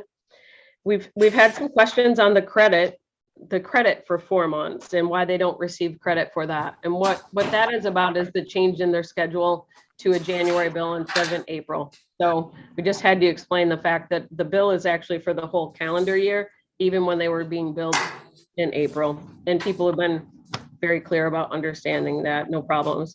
We had many questions regarding escrow billing, but we were able to answer those and get them taken care of. And we had a few folks state that they did not like the bill in January right after Christmas. But really, it's been a pretty positive experience. And that was just a handful of some of the things that we've heard. And that's it. Any questions for Renee? Mr. Forsythe? Do you want us to steer any of the complaints your way too, just to get 2 sides of the coin, or keep the good one? I didn't get hear. the complaint side, I think. I've been getting the complaint side. I just wondered if you want those responses done. We have not, other than the timing of it, we have not heard a lot of complaints. Other than it being in January, if that's what you're saying. Yeah. Mr. Ray? How many parcels have not paid? Oh, we didn't look that up. I'm not sure if we could get you that, but I'll check with Vicky tomorrow. Yeah, I'm just, some people, may not have quite figured it out, and I'm just curious, A, whether there are any, and B, whether there's any steps that we can take to make sure that they pay up and don't lose their homes. We will be doing it's called a second notice. It will go out, I think, in early April. So the next, if you're doing installments, is March, is the due date, the end of March. So we do send another mailing out in April for people that have not paid as a notice. Okay, thank you, Renee. We'll move on to our next resolution. Authorizing the treasurer to share a portion of the additional 1% of sales and compensating use taxes within the city of Ogdensburg for sales tax collected within the taxing jurisdiction of the city of Ogdensburg, New York. Moved by Mr. Smithers, second by Mr. Lightfoot and Mr. Forsythe. Okay. Any questions or comments concerning this resolution? Mr. Burke? I'll be supporting this resolution, but I would recommend that we take a look at it again before the end of the year. We're walking into unknown territory as far as what will happen with Ogdensburg. I think the resolution provides sufficient support, but it would be good to have additional information, and that will come in time. And again, I suggest we look at it again before the end of the year. Okay, thank you, Mr. Burke. Anyone else? Seeing none, all those. Mr. Chair. Go ahead, Mr. Forsythe. I thought you were going to speak to it. You were bringing it forward, but there's nothing. I had a couple concerns with the resolution that you're after. Go ahead. What I'd like to do is offer like a friend, my consideration of a friendly resolution. My friendly resolution, if I can get a second, would be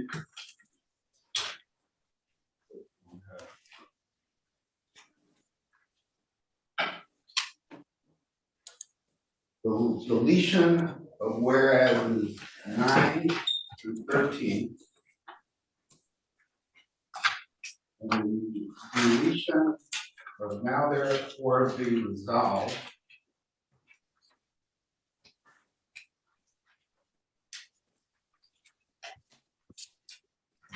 I don't know if that's not it. Got it. Oh, got it. Thank you.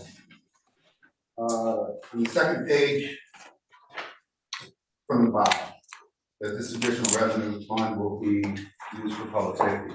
And if I can get a second, I'd like to just say where I'm going with that. I'll second that. So let me just be clear for the legislators that are looking at this, 9, 10, 11, 12, and 13. So you're talking about whereas the St. Lawrence County Board of Legislators would like to provide some additional assistance to the city in an effort to help alleviate the recent reductions in critical staffing levels for public safety. And then continues on to the last whereas, where it says this additional revenue should assist in supporting the safety of the citizens of Ogdensburg and addressing. And then what is the be it further resolved that you want excluded? Down at the bottom, the second one from the bottom, that's the additional revenue. Be provided to Authorizing public safety. Okay. All right. And what I'd like to include, and somehow maybe the county attorney could lend a hand, is to just include it and keep it simple. To support the city's effort in home rule legislation to maintain their half of the 1%, same as they maintain half of the original 3%. And I do have a second, again. You have the second, yeah. Okay.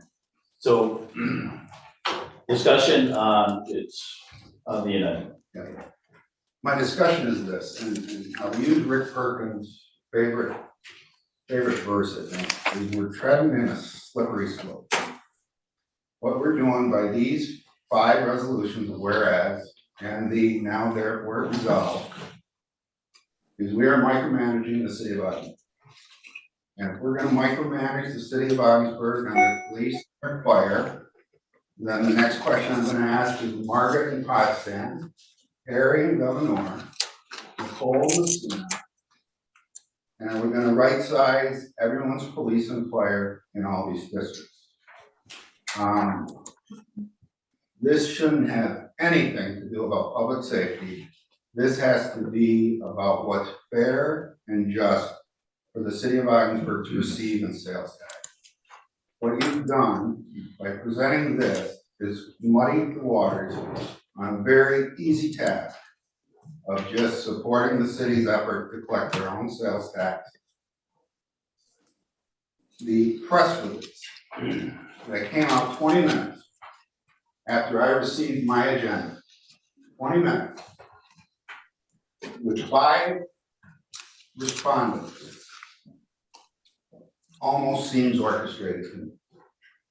I'd like to be a pessimist on this, but it seems very orchestrated. I don't remember the county treasurer stepping up when we solicited or wanted to take $2 million away from the city. I don't remember Mr. Akers, the chair. I don't remember your concern. Actually, I remember the finger point. I don't care what happened to the city of Ogdensburg. If not once, 10 times. Right or wrong. We muddy the waters. This is a very slippery slope. And I'll leave it at that for now. But I just don't think it's right. Thank you. So I'll respond. First of all, I never believe that putting my finger at the sales tax negotiators for the city's belly and jelly, so I don't care. I think my interpretation of what my comments were, as far as what they were doing actually within the city, their contents of how they govern the city was not my concern.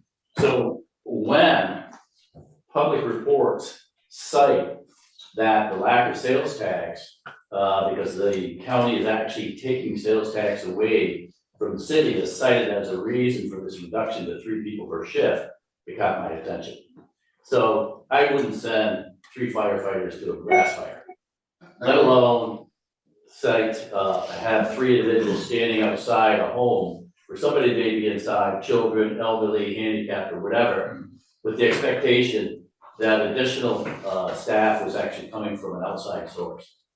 And I think because of the citing directly of the reduction in sales tax by the county, which they decided to preempt, okay, that drove this whole scenario. So it accomplishes 2 things. It takes care of the issue. There's nothing in this actually resolution that says you will do this. What it does say is that it provides 2 things. One is their home rule legislation that they attempted through the legislative body in Albany last year failed. It was passed in the Senate, it didn't come out of committee in the Assembly. This takes that uncertainty out of the way.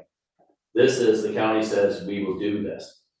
In the executive budget here that has been proposed by Hochul, is that her intention is that home rule not have to be implemented again for any of those that are receiving 8% tax, so 4 and 4.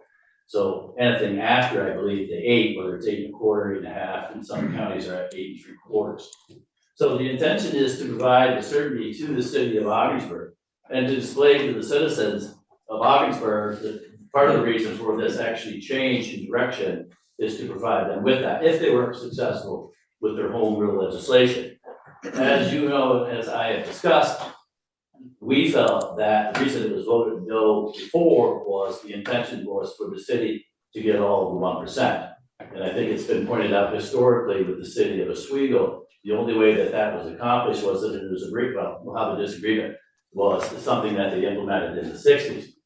But I think for here, I can see right now in my head that if this policy of 3 firefighters, which I guess the court has ruled it can't happen, was there, that the first day that actually, if it unfortunately would ever have taken place, or did take place, that the headlines would be, well, the county did this to you. And so this is the reason for the language in the resolution. It accomplishes what you and Mr. Reagan have fought for, which is 1/2 of the 1% that's collected within the city.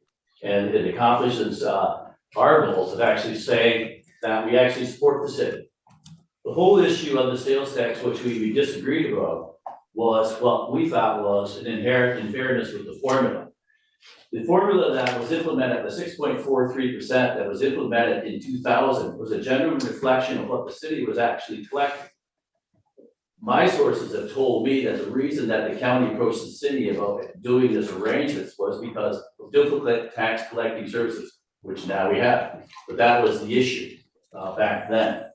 So the goal or the implementation of the 6.43% in 2000 was reflective of actually what the city was collecting in that 3%.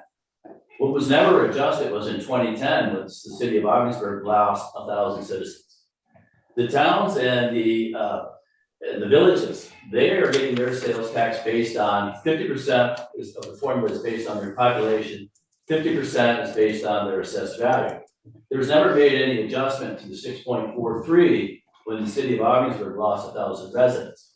So now here in 2020, the city of Ogdensburg unfortunately has lost another 1,000 individuals.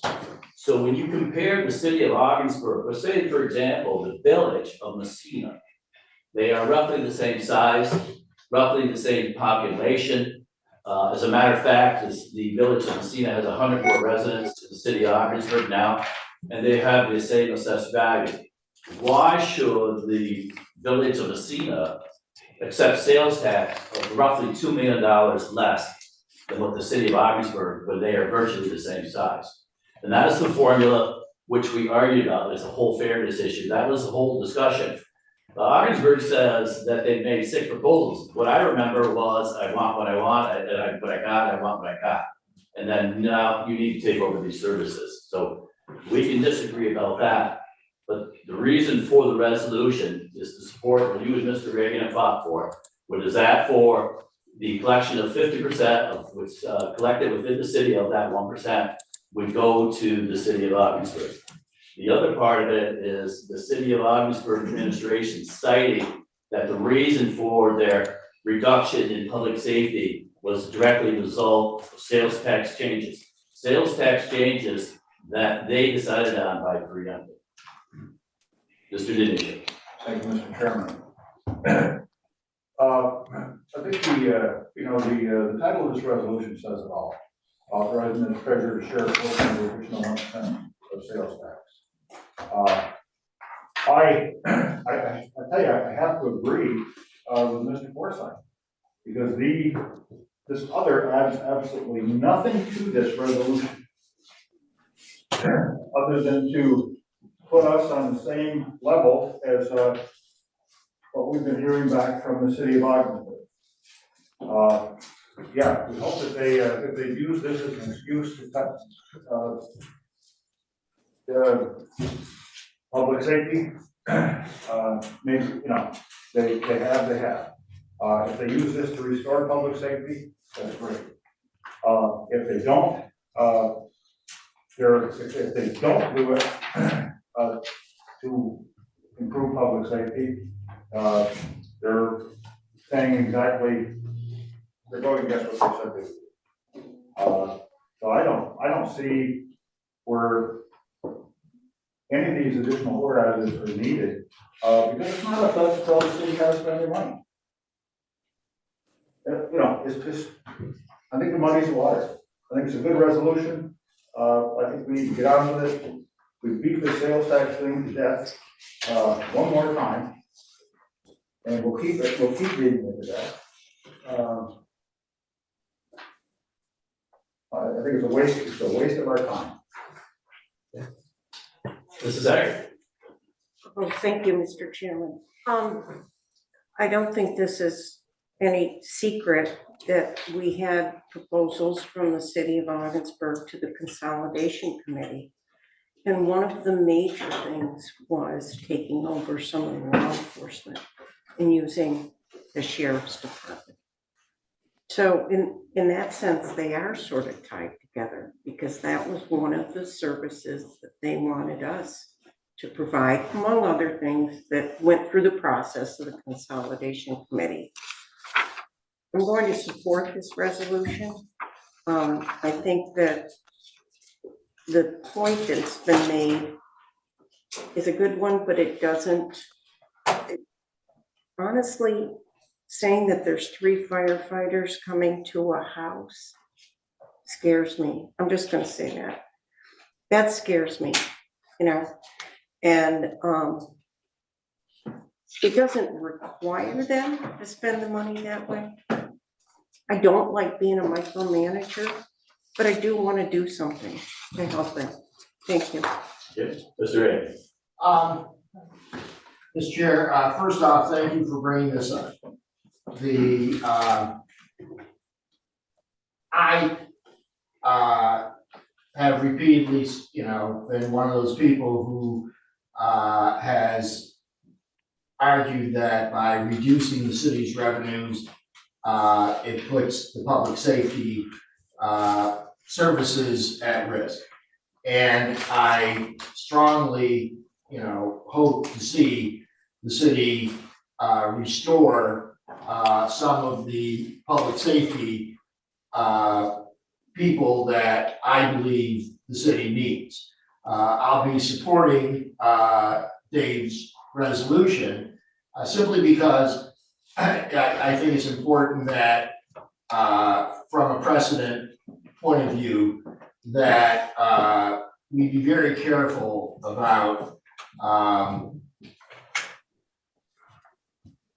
telling our towns and villages and communities what they're going to do with their sales tax. I don't think we should go into DeKalb or go into any other community and say, well, we think we know better than you, especially when for the past 3 years that I've been on this board, we have constantly argued against mandates being handed down from above. That being said, I thank you, for, bringing this back up. You and I have had, words, over the past, couple of years. And, I think it's important that, we try to work past all that and, move forward with, the rest of the business of the people of St. Lawrence County. So, please, consider supporting this and help us bring to an end a, long-term, dispute that has, torn communities, from each other, torn, friendships, torn, long-standing relationships, and, let's try to move beyond that. Anyone else? Mr. Lightfoot? You know, there's nobody that's sicker of this mess. And that's exactly what it is. And I think myself and several of the other members of this board. But I will be supporting the resolution. I will not support Mr. Forsythe's amendment to it for this reason. The issue was raised by the city in not very friendly terms either, that the St. Lawrence County Board of Legislators, led by you know who and you know who, to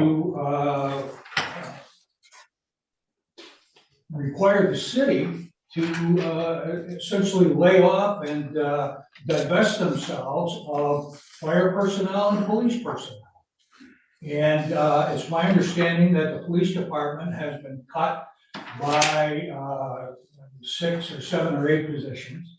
The same with the fire department, and that it is St. Lawrence County's actions with respect to the distribution of sales tax that require this.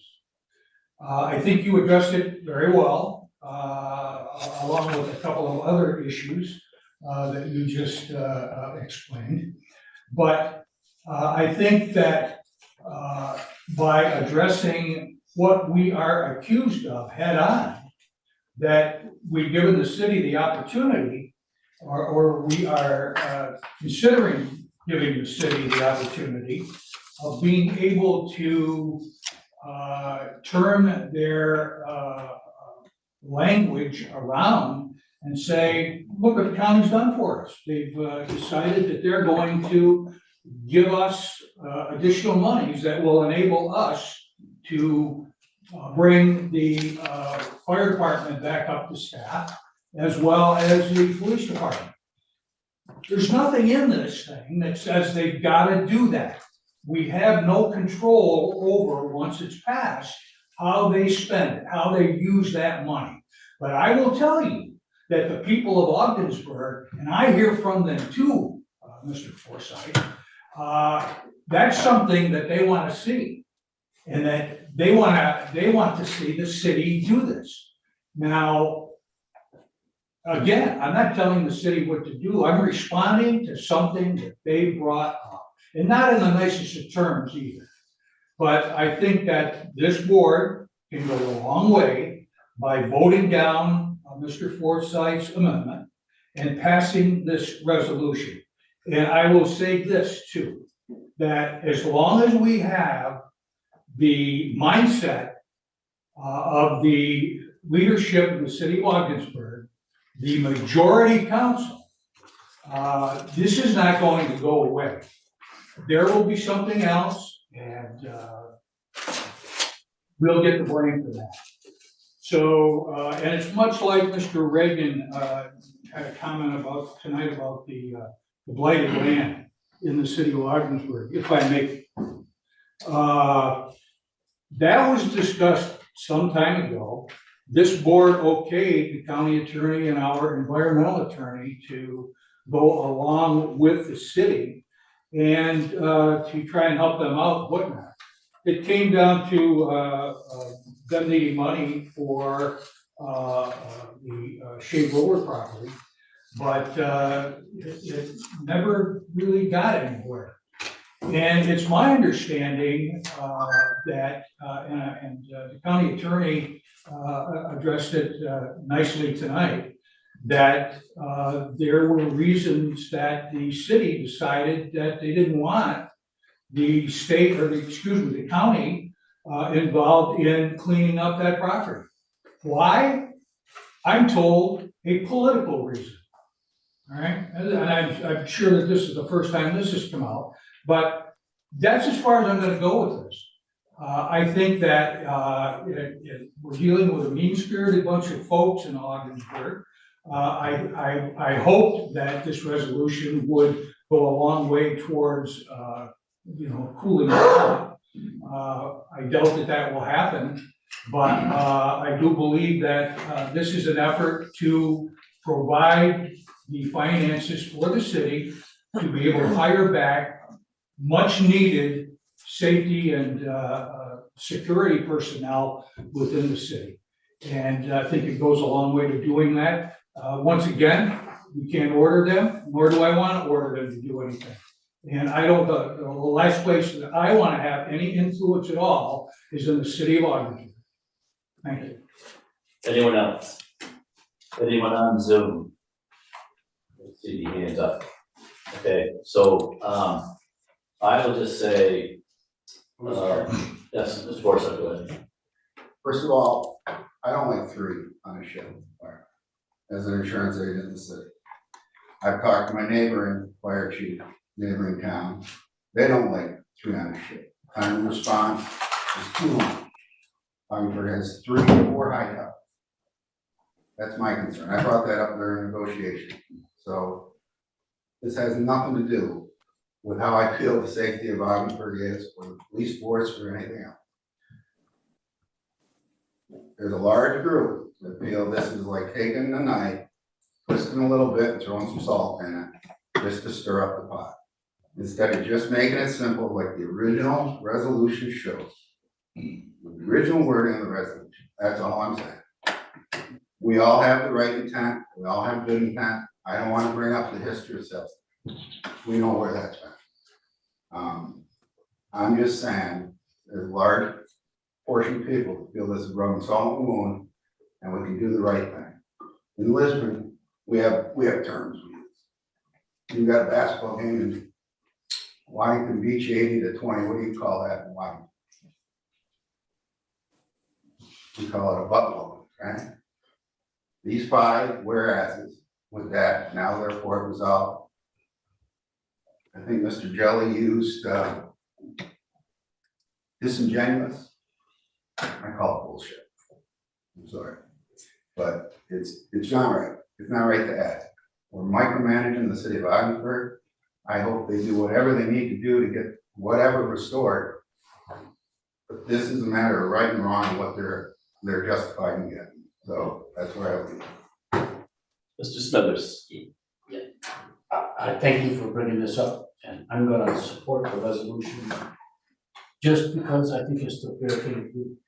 And I'm gonna have to agree with legislator Forsythe and Denisha that we don't need to complicate it. I don't even want to give the impression that we're reacting to their accusation against the county, which is, and so deleting these, I think, may take that away. So I'm going to support that because I don't want to complicate it and give that impression.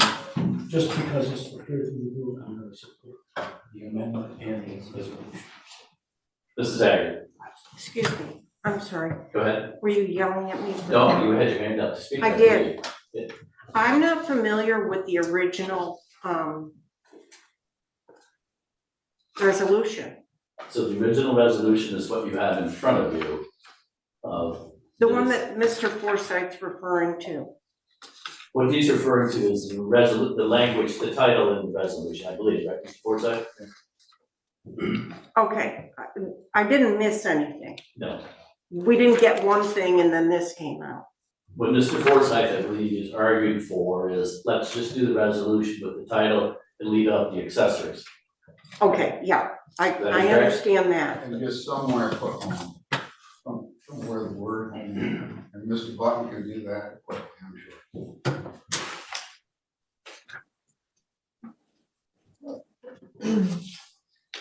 So I don't know, as far as, Their ability to collect their one half. so I want to be clear on the amendment that Mr. Forsythe has been proposing. Where would we stick the home rule reference? Is that not actually somewhere, isn't it part of the final be it resolved? Isn't it the final be it resolved? The county reserves the right to modify and amend. Mr. Chair, Yes. there's a reference, there's not the words home rule, as legislative foresight indicates. What there is if New York State adopts legislation that grants alternative allocation. There could be a be it further resolved added that indicates what he's requesting. So we should know this before the body votes, so, on this amendment. So, It would read, be it further resolved that St. Lawrence County Board of Legislators supports the home rule of the 0.5% of additional 1% of sales tax. okay, Essentially what you're going for? okay, so that would be added at the end, It would. okay. So on the, proposed amendment, anyone else? So I, yes, In Mr. regards to Smith. what Legislator Burke said in his desire to review this, would that not allow us to do that according to your desire there? No, it would be, it could By be, adding that home rule thing, because I'm not sure that goes together with what you said. I think Mr. Burke was referencing that because we do not have any numbers available to us, that we won't really know, like, how this will play out because of the financial numbers that will depend on, I think Mr. Burke, I hate to speak for you, Mr. Burke, if you would, comment, to answer Mr. Smithers, he's worried about the be it further resolved that home rule be invoked, in addressing, and he was mentioning it in conjunction with your concerns. I thought your concerns was to basically looking at financial data at the end of the year at some point in time. So you can explain yourself, please. Yeah, that's accurate, Kevin. And it's, I mean, we always make better decisions when we have better information. And that was the sole intent of my suggestion of us taking a look at it towards the end of the year. And again, I support the resolution, and I'll say that I don't believe it's our intent to offend, certainly not our intent to offend the city of Ogdensburg or any of our colleagues on the board. I just think that, you know, I think the resolution, the intent of the resolution that you put forward, Kevin, is a good intent, and I'll support it. So, okay, I think that's on this amended resolution. I do not support the amendment, and because in public forum, St. Lawrence County was cited for the reasons why these reductions were actually taking place. These down to the 3 people per shift.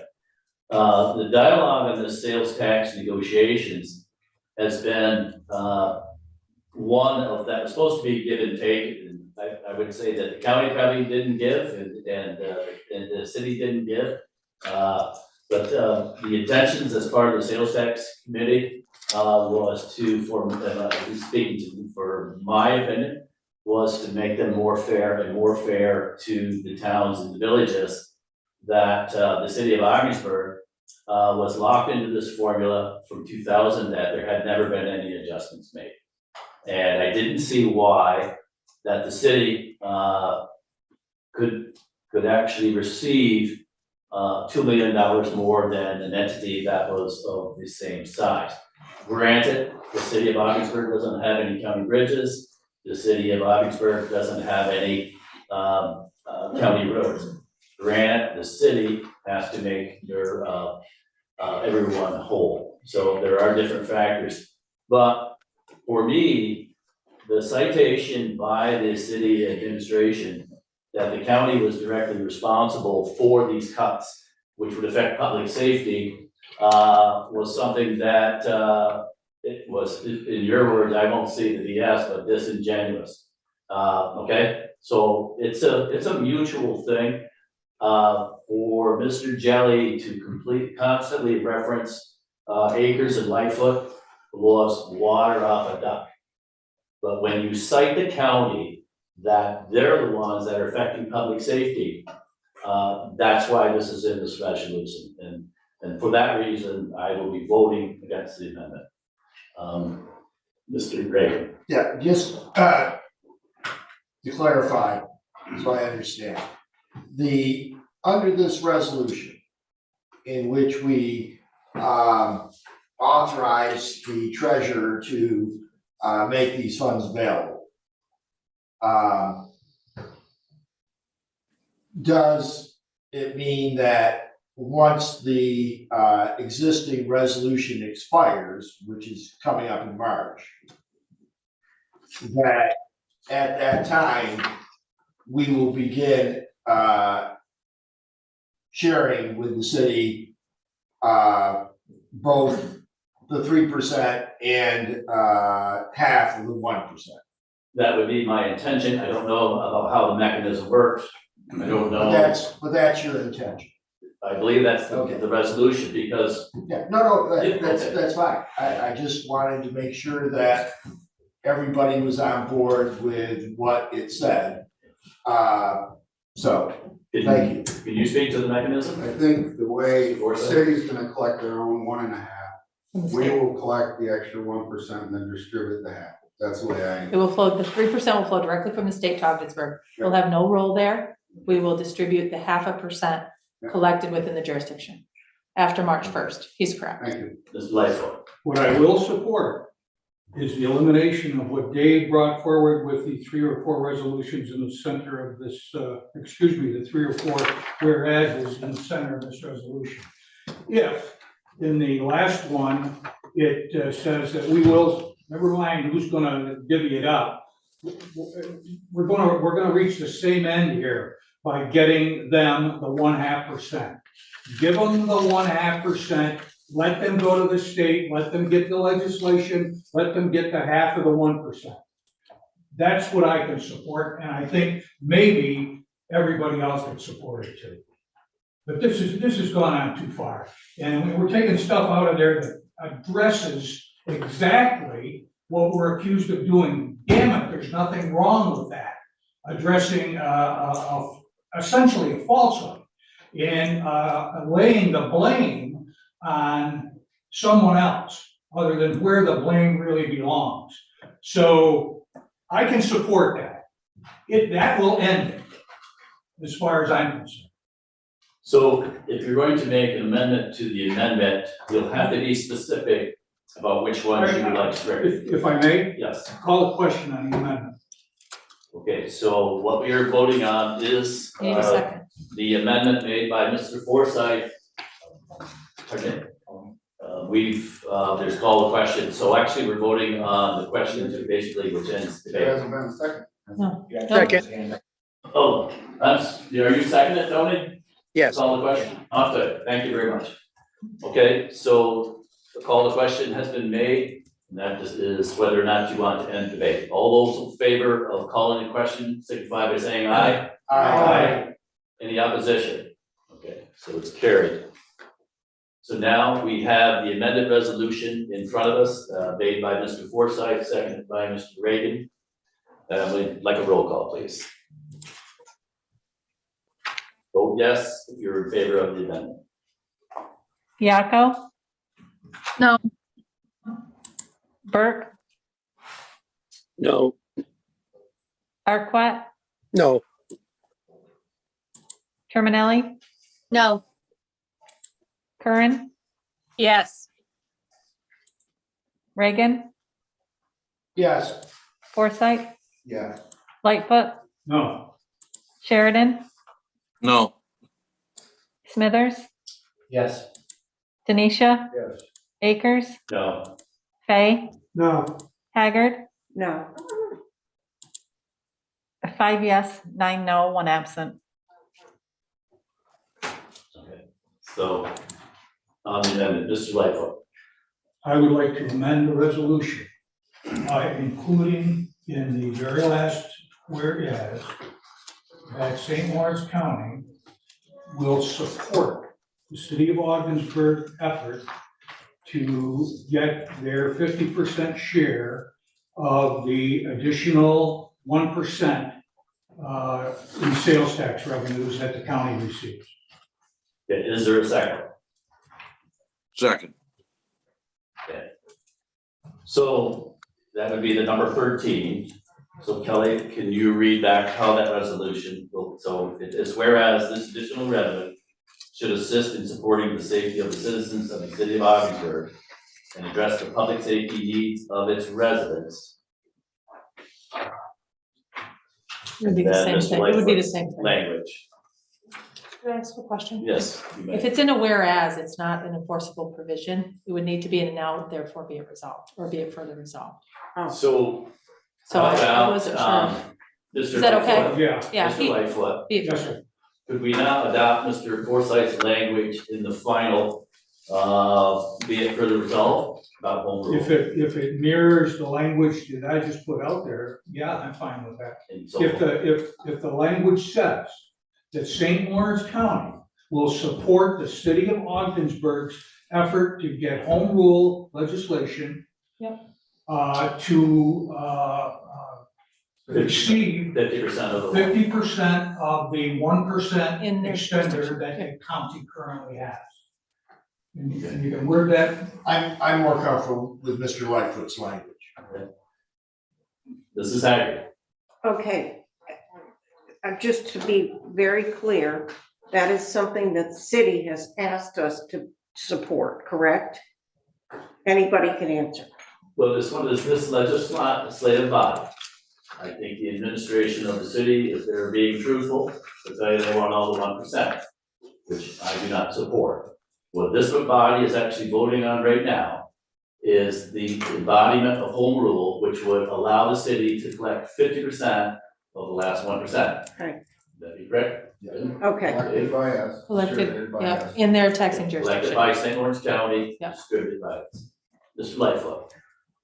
may I read to you an email that probably everybody got, but just to refresh your memory. I just read that the Finance Committee's resolution regarding sales tax collection and distribution, the wording and intent are studious yet crafty. I wanted to express to you as one member of the City Council that this issue can be more easily accomplished by simply passing a resolution that supports the city's home rule request for sharing the last 1 cent. This is how other counties accomplish it. The chairman has the responsibility to address this if there is sincerity in your proposal, and hopefully will before it reaches the full board. I appreciate your hard work and the efforts for all of us in St. Lawrence County. That's from Mr. John Reich, the former deputy mayor of the city of Ogdensburg. The amendment to the resolution does exactly what he is asking us to do. Your amendment, That's your correct. language. Okay. And so thank you to Mr. Reagan for agreeing with it. I appreciate that. So for my fellow legislators, the resolution as written that you have in front of you remains as it is with the addition of, Kelly, would you like to read that language? or- Sure, yeah. To include an additional, be it further resolved, to support the city of Ogdensburg to get home rule legislation to receive 50% of the 1% of sales tax. Okay, so that is the amendment we'll vote on right now. Kevin, I don't think we got a second to that. Yes, Bill Sheridan. Okay. Bill Sheridan. Thank you. Okay. Do we need a roll call on that amendment, or do we, let's try this. All those in favor of the amendment made by Joe Lightfoot, second by Bill Sheridan, signify by saying aye. Aye. Opposed? Motion carried. And now on the, I have to vote on the total resolution with the amendment, correct? Amended resolution. Amended resolution. So now in front of us is the amended resolution that includes the language that was just approved in the amendment by Lightfoot, second by Sheraton. All those in favor of the amended resolution signify by saying aye. Aye. Opposed? Motion carried. Okay, thank you. Thank you. Next, is a resolution by, Mr. Reagan. Jen, if you would offer that resolution, please. Thank you, Mr. Chair. Offering, St. Louis County legislators to call upon Governor Catherine Hochul to consider keeping the Ogdensburg Correctional Facility open and relocating inmates from Rikers Island to the Ogdensburg Correctional Facility. Second by Mr. Forsythe and Mr. Spade, Mr. Burke, Ms. Reagan, Mr. Sheridan, and Mr. Arquette. Mr. Reagan, if you would, please. Thank you, Mr. Chair. I'll keep this brief. New York City is facing a crisis. Over and over again, we read headlines in the New York papers that people are being injured on a daily basis at Rikers Island, that conditions are inhumane, that something needs to be done to help alleviate the overcrowding and the problems that are occurring at Rikers Island. Quite a few years ago, in the late 1980s, the late Chuck Kelly and I were in Albany, and we spoke to Governor Mario Cuomo, and Chuck urged him to build a second prison in Ogdensburg.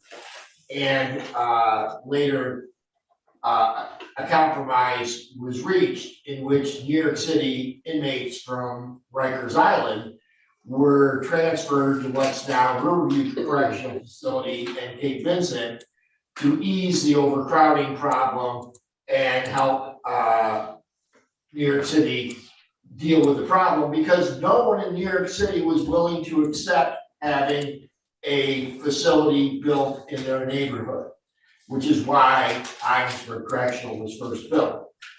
This resolution urges the state of New York to recognize that once again, we could be of assistance to the people of New York City and the people of New York State by providing a safe place where inmates from Rikers who are serving long sentences could serve their time at Ogdensburg Correctional using the Department of Corrections staff. And please join me in supporting this. It can help solve a problem of statewide proportions and help the new governor work with the new mayor of New York City to address a problem that is only going to build, because there's a great deal of movement in New York City to close Rikers Island, but as history has shown over and over again, the neighborhoods in New York City will not accept any kind of jail facility built in their neighborhood. So this could help deal with both of our problems. Thank you. Anyone else? Mr. Burke. I'd like to be added as a co-sponsor. Okay. Thank you, Mr. Burke. Ms. Kern. I would also like to be added as a co-sponsor, please. Thank you. Anyone else? Please add me as a co-sponsor. I think it's a great idea. We have trained staff. These are good jobs for the North Country. As Mr. Reagan has pointed out in previous conversations, it's a safe environment for the inmates. And we have the facilities. They were just going to go rot. We've already got several here in the North Country, Chattagay or whatever, that are just sitting there idle. And we can take care of this need for Rikers Island. And you're right, Manhattan doesn't, well, I think the proposal that New York City has is to build a a prison in each one of the, whether it's Queens, Brooklyn, or whatever, and they aren't going to accept it. They're not going to accept this valuable property to put a prison for the inmates from New York City. We have the space. Mr. Lightfoot. If I may, I would like to be added as a co-sponsor also. And I would ask the remaining legislators who haven't asked to be co-sponsors to do so. I think a unanimous vote on the part of this board supporting keeping this prison up and operating and employing the prison guards and the staff that serve at that prison needs to be done. And I think that a unanimous show of support from this board would hopefully go a long way towards, turning some heads and getting some attention. Thank you. Mr. Manelli? I would agree with that statement, and I would like my name to please be added as well. Okay. Ms. Fiacco? I'd like to be added as well. Thank you. Thank you. Mr. Sheridan?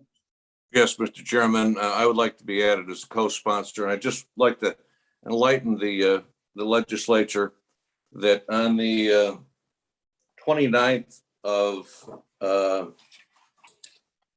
last month, I met with the governor in Potsdam along with Ruth and Renee Cole. We sat in the same room with the governor, and I told the governor exactly what this resolution is saying. I wanted her to consider the resolution by Senator Ritchie to do this. And I also expressed my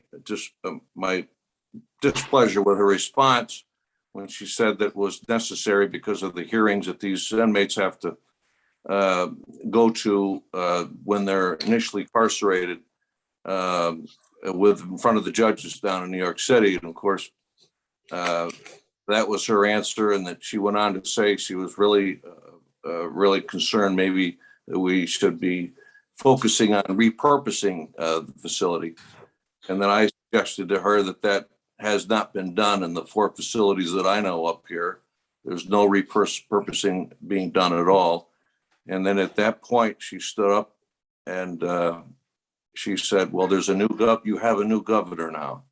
And then the meeting was ended.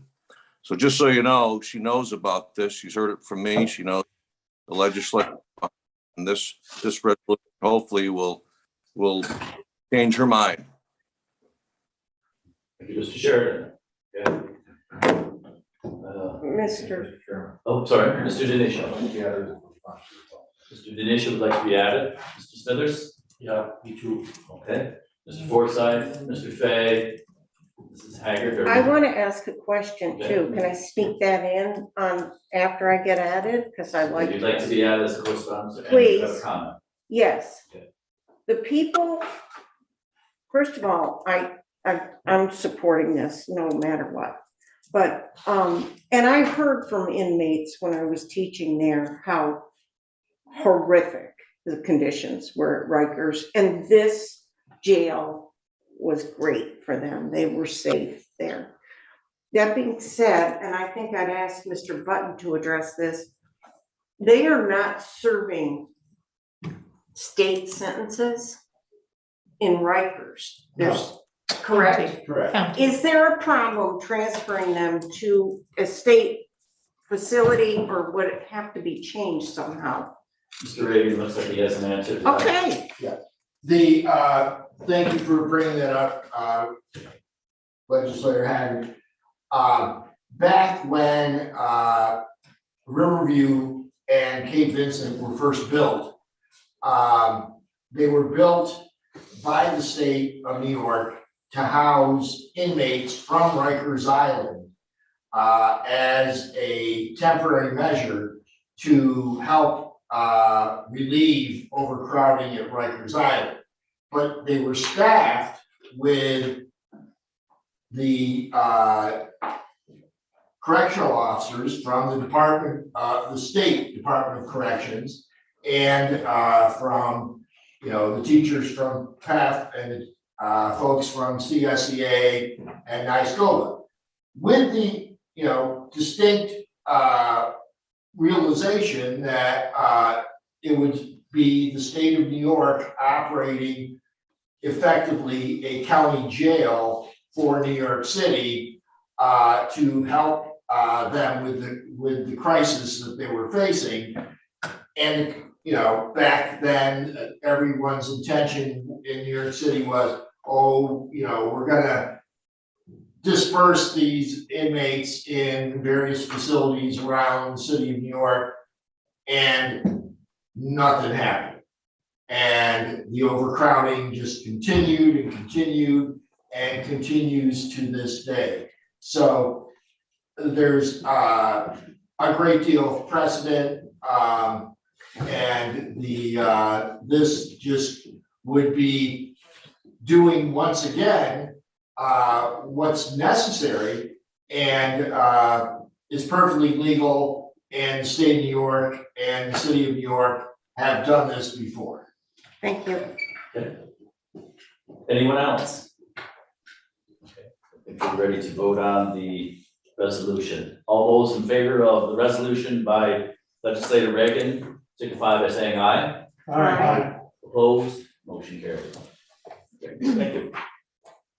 Next up is our vacancy review committee, starring Ruth Doyle. So there are only two presented to you tonight. The first will be highway, the second is through the Board of Legislators, and that is an abolish and create. I believe Don is still with us to present the fill of the motor equipment operator. Don? Yes, thank you. The vacancy that you have before you is for a motor equipment operator. Motor equipment operator is required to have a commercial driver's license. And at this, during the winter season, primarily is operating a snowplow.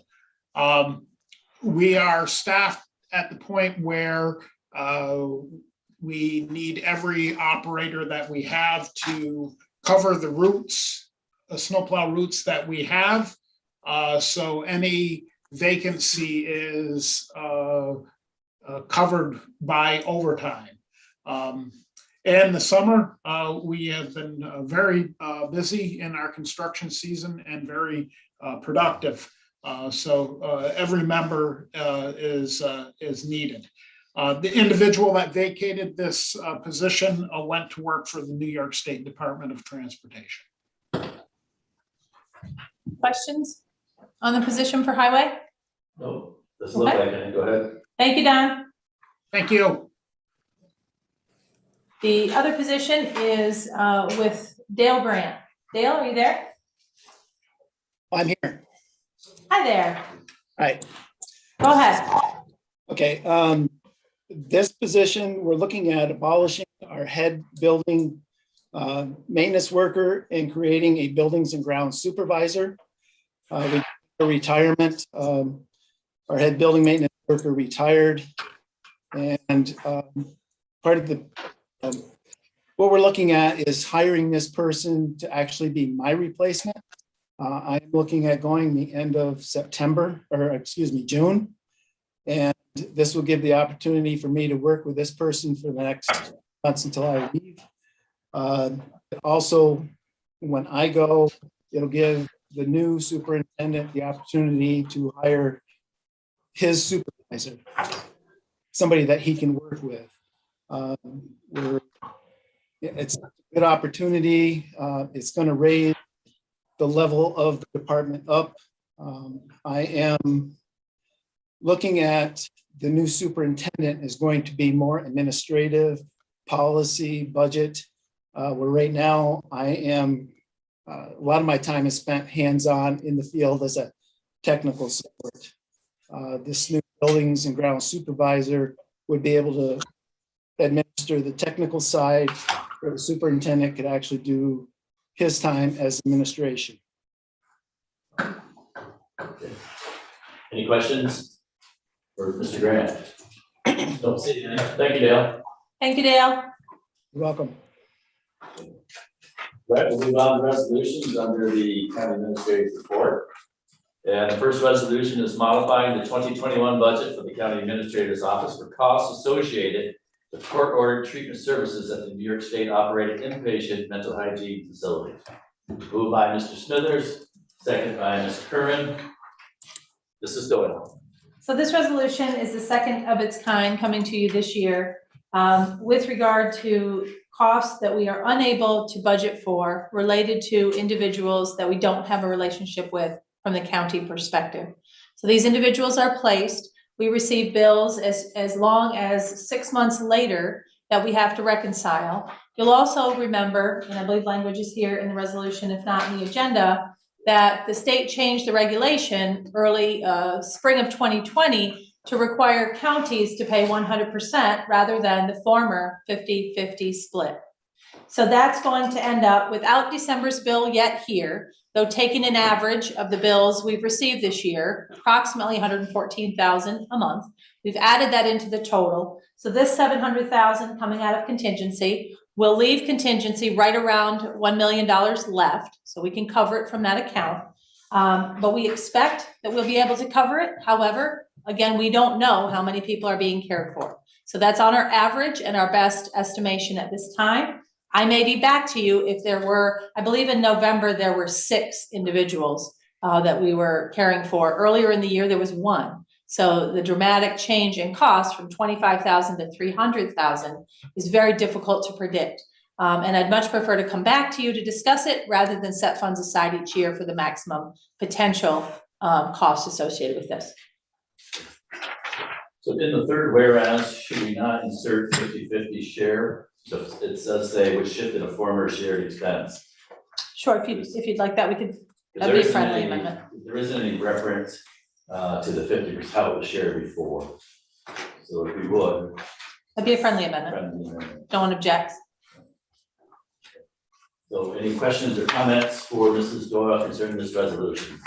Seeing none, all those in favor of the resolution signify by saying aye. Aye. Opposed, motion carried. Next resolution is urging New York State to honor the tribal state compact agreement with St. Louis County and to provide withheld payments and remain current in the future.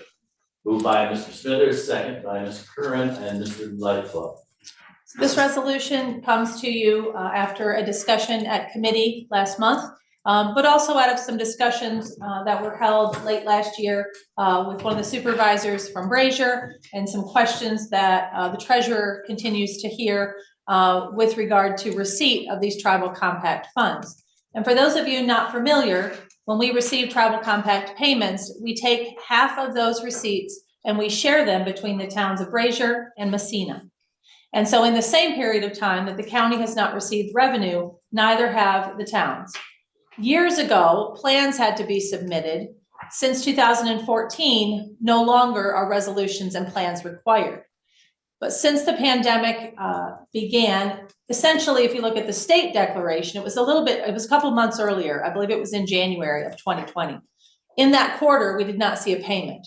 For the state, that's the 4th payment of the prior year. Their state year begins in April. So that 4th quarter of 2019, we did not receive a payment, nor for the following coming up on 8 quarters. So for 7 quarters through December. So I've reached out and I'm hopeful to coordinate a meeting with Brazier and Messina and request that their town boards also pass resolutions. We would request this board authorize us to make that request. Yeah. Mr. Arquette. Thank you, Mr. Chairman. Could I be added as a co-sponsor to this resolution, please? Certainly. Thank you. Anyone have any comments or questions for Mrs. Doyle? Seeing none, all those in favor of the resolution signify by saying aye. Aye. Opposed, motion carried. The next resolution is recommending the 2022 New York State legislative agenda for St. Louis County and requesting timely reimbursement. Moved by Mr. Denisha, second by Mr. Forsythe and Mr. Lightfoot. Mrs. Doyle. So the first thing I'd like to comment on is the overwhelming attendance this year to our work session. We actually had a very close margin whereby we have to maintain a minority of the board members in order to conduct a meeting. So the work session we had on Zoom allows for 7 members, and we actually had an 8th we couldn't let into the meeting without obviously the necessary public notice. However, 1 member attending was called back to work, and we were able to have 7 members attend. So I'm very thankful. I know so many of you have busy schedules and very demanding lives, but to be able to have a work session so well attended really helps form an agenda that has meaning going forward. What we were also able to do in not having an agenda in 2021 was evaluate our progress. We talk about measures, we talk about our ability to quantify what we're doing. We were making requests over the last 5 years, since 2016, of 39 items. Now, 9 of those items we determined as a follow-up we needed to reiterate on a future agenda. So I took out the duplicates, which left us about 30 items. Out of those 30 items, we were successful the same year we asked with 15. We saw later success with 3. And the balance, we have not seen any action. So we haven't been, I wouldn't perceive that as failure. I would perceive that as revisit or remind.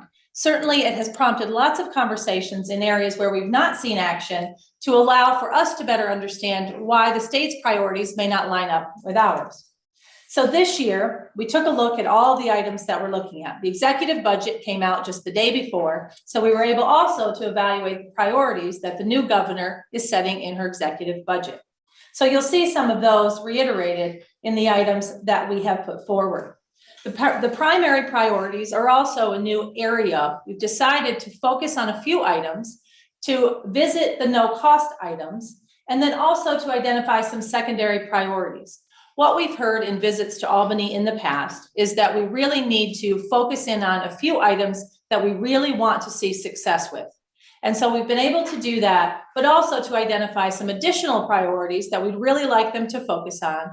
It allows us the opportunity also to do some research and identify why, if they've been introduced in the past, why they might not have been successful. That allowed us on indigent defense, for example, to focus on certain members of the state legislature and explain why these were very important initiatives and ultimately reach success. So this year, we've identified one of the areas we've been pursuing for many years, which is the permanent authorization on sales tax up to 4% in New York State to prevent the counties from having to go back every 2 years, or now 3 years, and request that approval process be undertaken each time. The second is another one that we had expressed great interest in was the sales tax diversion finally being addressed, in that the aid to municipalities would return to coming from the general fund rather than sales tax proceeds. We were not yet successful, seeing that the sunset of the hospital distress fund, which is another sales tax diversion, was ended. How that will be continued. But I think we've had some conversations about our interest in identifying if that is maintained, where it's going. The third is to provide funding for what we understand now to be a new mandate that is very modestly funded. So in earlier agenda, we requested that assistance be provided, and we deemed that success because initially we were provided $60,000 to have a position over at the jail that could provide some type of services to inmates in the facility. However, now we're tasked under a new mandate with providing medical assisted treatment, therapy, and transition services to all inmates. That doesn't mean they'll all take advantage, but we have to have the ability to meet that need. So we're asking for funding to be provided for that. And then lastly, in our primary priorities is the Connect All Broadband initiative that the governor's included in her budget. Now, the board has already made this a priority by establishing a broadband committee who will bring recommendations, but also pursue funding through grants and other opportunities to offset any costs that we may be able to attain from the state. So that captures the 4 primary priorities that we'll be taking this year in the legislative agenda. The next 3 priorities were the no-cost items that really require legislative change. However, they don't cost the state anything to make them happen. We've previously asked for all 3 of these items, and a worthwhile endeavor to make the ask once again. A topic we've been talking about over the last 3 to 4 months more aggressively than we have previously are the emergency services and the challenges we face with ambulance service in the county. 2 areas that would improve their ability, so not even the county to offset or to subsidize, this would empower their ability to pursue grants by being designated as essential services, and then they could also pursue direct insurance reimbursement for ambulance services. So those are no cost to the state, no cost to the county, but they make a lot of sense for these ambulance services who struggle with funding every year. The second item under the no cost priorities was shifting that responsibility of the preschool expenses, which I'll remind you are nearing $750,000, to school districts away from counties. Now, there was certain logic applied that's been explained to us in years past, which identified that the reason for that, the county paid the bill. So the school made the determination, they had the providers in to prescribe the services, but they wouldn't short circuit the services because of their own budget. That was the explanation we were provided with for a number of years. However, the county has no stake in this, and we would again request that the state move these responsibilities for preschool, which they reimburse some of, to the school districts. And lastly, under the no cost priority items, the increase of the definition of all-terrain vehicles to include vehicles up to 1,800 pounds. Now, we also have included this, I believe, on 2 prior agendas. And once again, we want to pursue the request to have this honored and the state legislation changed. Lastly, in our secondary priorities, again, these are still very important to the Board of Legislators. However, interest in the focus on the primary priorities was our goal. The resolution you've just approved at the committee level for $700,000 is addressed in this first item. Return the 50-50 split between the county and the state for court order committed individuals. And also the request includes reforming the process so that the state legislature could have a say on who makes those payments. The next one is supporting the small business plan that was presented in the executive budget, as well as tax relief for childcare investments provided. So these are 2 areas that, one, you heard Patrick Kelly speak to tonight, but also as part of the ARPA committee's consideration, the childcare challenges we face in the county could be assisted by some of these initiatives. The next item was a review of the proposed sharing formula of the sales tax collected on adult use cannabis revenue. I believe it's a 50-50 split with 1% coming to the counties. The request was to have that reviewed because as towns make these determinations about having dispensaries within their communities, they also look at this as an opportunity to generate sales tax. And that formula should better incentivize them to provide these if it's something that they're interested in. Lastly, utilize the tenets of the Environmental Bond Act to address the impact of milfoil on the environment and the economy. We've spent a lot of time in 2021 talking about the impact on Black Lake, on Sylvia Lake, and potentially other lakes and rivers in St. Lawrence County. We believe that we could use some of the language and the initiatives in the Environmental Bond Act to provide both funding, but also programs that would support a more permanent solution.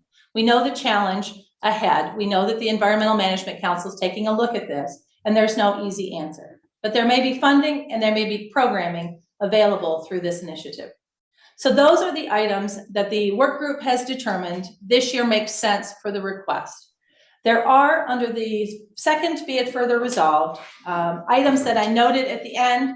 Legislator Terminelli was kind enough to provide us with bill numbers that they've been working through. And I have an update on those that I would like, if possible, to make friendly changes to, if we can. The first set, Assembly and Senate bills, have been signed into law and approved, so we would remove those if there's no objection. The second and the third set of Assembly and Senate bills, we actually would move those up to be supportive of.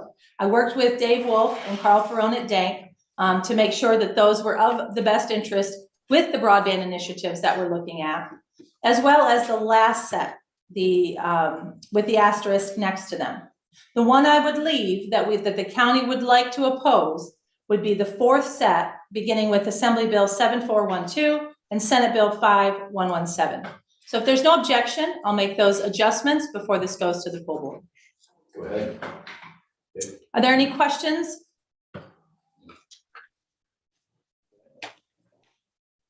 No Mr. questions, Lightfoot. but a comment. And I think that we're gonna hear a lot more about this as time goes on. And that is under the no-cost priority items, the first item. That dinner is going to each of the fire districts in St. Lawrence County.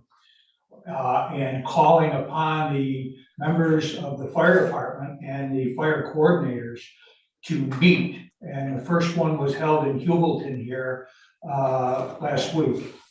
And two issues. The first is getting people to volunteer or even in some cases for EMTs to get paid for the service that they provide. They are having a terrible time getting people to volunteer. It's not like it was years ago where if your dad belonged to something, the sons belong to it also. Growing up, we're not seeing that anymore. And what we're seeing is a big drain and a huge hole in the number of EMTs that are out there. Secondly, the issue of the allowing for direct insurance reimbursement to the provider. I had a rather lengthy conversation with the head of the Ogdensburg Rescue Squad the other night at the meeting and with other fire coordinators. And that is a huge problem. And it creates not only the problem of them not getting the funds, but they end up having to go to court to try and get a court order to essentially sue these people that are getting these checks and that are not returning them. Some cases are successful, some are not. They don't want to have to go through that. They don't want to have to go to court and sue somebody to get something that actually rightfully belongs to the provider of the service. And if they had that, it would be a godsend to them. So while this is a no-cost priority, it has a huge cost to these fire departments and rescue squads, ambulance, emergency services providers. They need our backing. They need us to, take the ball and run with it and make it known that, this is an issue. And it's certainly not just a St. Lawrence County issue, it's a statewide issue. And I'm sure most of you keep up with the news, you can see an article about this just about every day, the lack of EMTs. And it's a lack of funding that is a part of that. They're not able to pay these people what they're worth, and these people can go to other jobs and make 6, 8, 10 times the money that they would be paid by a ambulance service. So please mark this up on your list of things to do to advocate for these things, for emergency services. And secondly, if you can go to any of these meetings, the next one is in Rensselaer Falls on the 16th at 7 o'clock. I will be there because I represent a part of the town of Canton. But listen, anybody can go to them. It's interesting, and they're looking for suggestions, answers to a problem, hopefully to solve it before it gets any bigger or any worse. Mrs. Haggard. Thank you, Mr. Lightfoot, for bringing that up. Legislator Fiacco and I were invited to a similar meeting in Potsdam. We heard the same concerns, the lack of volunteerism, the lack of funding. And it's really scary to think that our population, as it ages in St. Lawrence County, might dial 911 for an ambulance and nobody can come. Many of the agencies in our area were represented there and said the same thing that Mr. Lightfoot's brought up. So I thank him for doing that. Okay. Anyone else? Any other comments on the legislative agenda? I would ask Mr. Arquette, is the 1,800 pounds, is that the correct weight that we should be advocating for? The Senate bill since 2008 had 1,800, and I believe that's where that number came from. I think the 2,000 pound limit would be more appropriate. You know, as some of these machines have evolved since the original legislation was brought forward, some of the 4-seat versions do weigh up in and around 2,000. So I would prefer 2,000. I had intended on speaking to that at some point. So, Mr. Eckhart, are you making amendment to this resolution then? I would like to do that. What I was holding off on, Mr. Chairman, was recently Lewis County had their administrator had spoken on the news saying that he was going to begin lobbying Albany, and I wanted to reach out to him and find out what some of the details of what they were looking to do, and seeing if we could join them in their efforts, you know, and obviously try to see if we can get some other surrounding counties to do that very same thing. Okay, so if I could hold off on the amendment, although I know obviously we're why don't we go with 2,000, and then on the full board meeting, I will certainly have made contact by them, and if we need to amend at the full board meeting, I will do it at that time. Okay, so is there a second to this amendment to 2,000 pounds by Mr. Lightfoot and Mr. Forsythe? All those in favor of the amendment to this resolution signify by saying aye. Aye. Opposed? Okay, motion carried. One of the, I'm sorry, anyone else?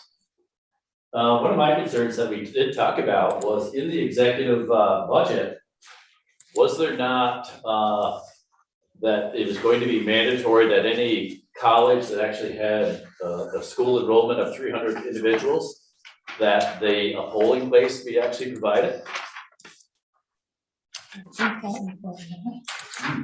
Yes. Whoever was part of College that. campus, yes. Yeah, so I would think myself that that would be a primary priority. There was no way that we could staff a polling place at SUNY Canton, St. Lawrence University, Clarkson, and SUNY Potsdam. We just don't have the volunteers, the person power to actually do that. And then not only that, there'd be a tremendous cost. There are plenty of, in my opinion, there are plenty of places here in Canton and in Potsdam for people to vote. Anybody that wants to vote, I mean, there's, I don't know, Dan, Mr. Fay, there's three, are there not 3 places in the town, in the village of Canton? Didn't they have a place in the fire station, and I think they moved them around. They moved them around. This is one, fire station is one. there's at least 2, yeah, within a few miles of the campus. I would like to amend this, if we can get the wording on this, I would like to amend or add to the primary priorities, and that may be our number 1, is Opposing is this. opposing this proposal. This would cost us a tremendous amount of money. And Mr. Chair, I can read you the language from it. Okay, if you would, please. So the item is, in instances where a college, university campus has 300 or more students, then the polling place designated within that election district will be located at the college or university or at an alternative location approved by the college or university. Okay, that's what we're fighting against. Mr. Denisha, you offering a second? No. Oh, I need a second to my motion. Mr. Reagan, discussion on my motion. Okay. Yeah, again, I spoke about this last week. I think this is ridiculous.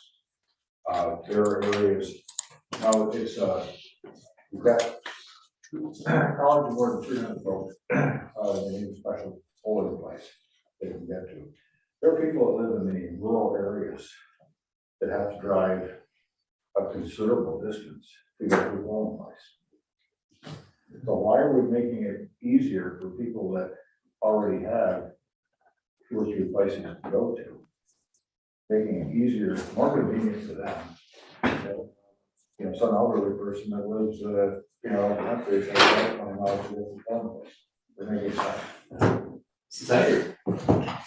Mr. Chairman, I hate to throw cold water on all this kumbaya, but that being said, and I do understand your concern about the cost and finding volunteers, which could come out of the college, by the way, but I feel like we need more participation by young people in the political process. I look around this room. I don't see anybody, well, I don't want to insult anybody. Careful. I'm gonna be very careful. Nobody here is under 30, let me put it that way. I That's a think, good thing. That's By good. heart or by butt? Okay, That's okay. fine. let's not split hairs. Okay, we all know what I'm getting at. We need more young people to vote.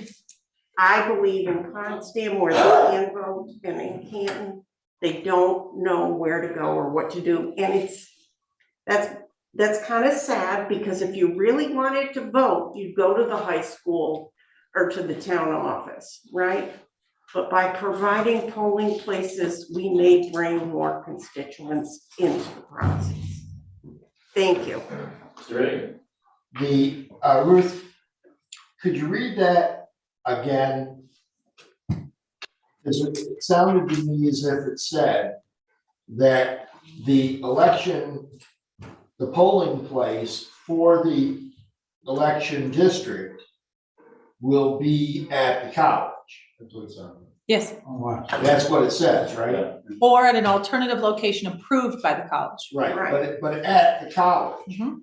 And here's the thing, the people who don't attend the college, it's been my experience that a lot of people who don't work at the college, who don't attend the college, don't really know the college. And to suddenly uproot the polling place and move it to the college will actually end up just causing a lot of the people in that neighborhood not to vote. And I think that, the current system allows everyone to vote. The college community, if they want to vote, can go vote. No one's stopping anyone from voting. We encourage everyone to vote, but we should not expect the longtime residents of these communities to go off and try to figure out where this voting place is, especially when, at St. Lawrence University, it's difficult to, you can't drive your car to the polling place. It's such a polling place existed. You have to park in one of those exterior parking lots and then go on a long hike to find whatever location it is. And unless, you're familiar with the college, they're hard to find.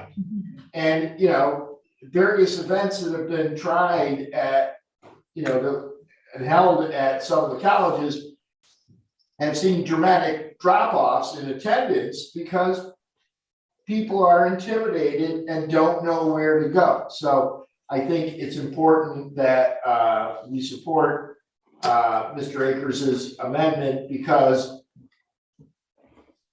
this, we should not be disenfranchising the residents of the county from exercising their right to vote.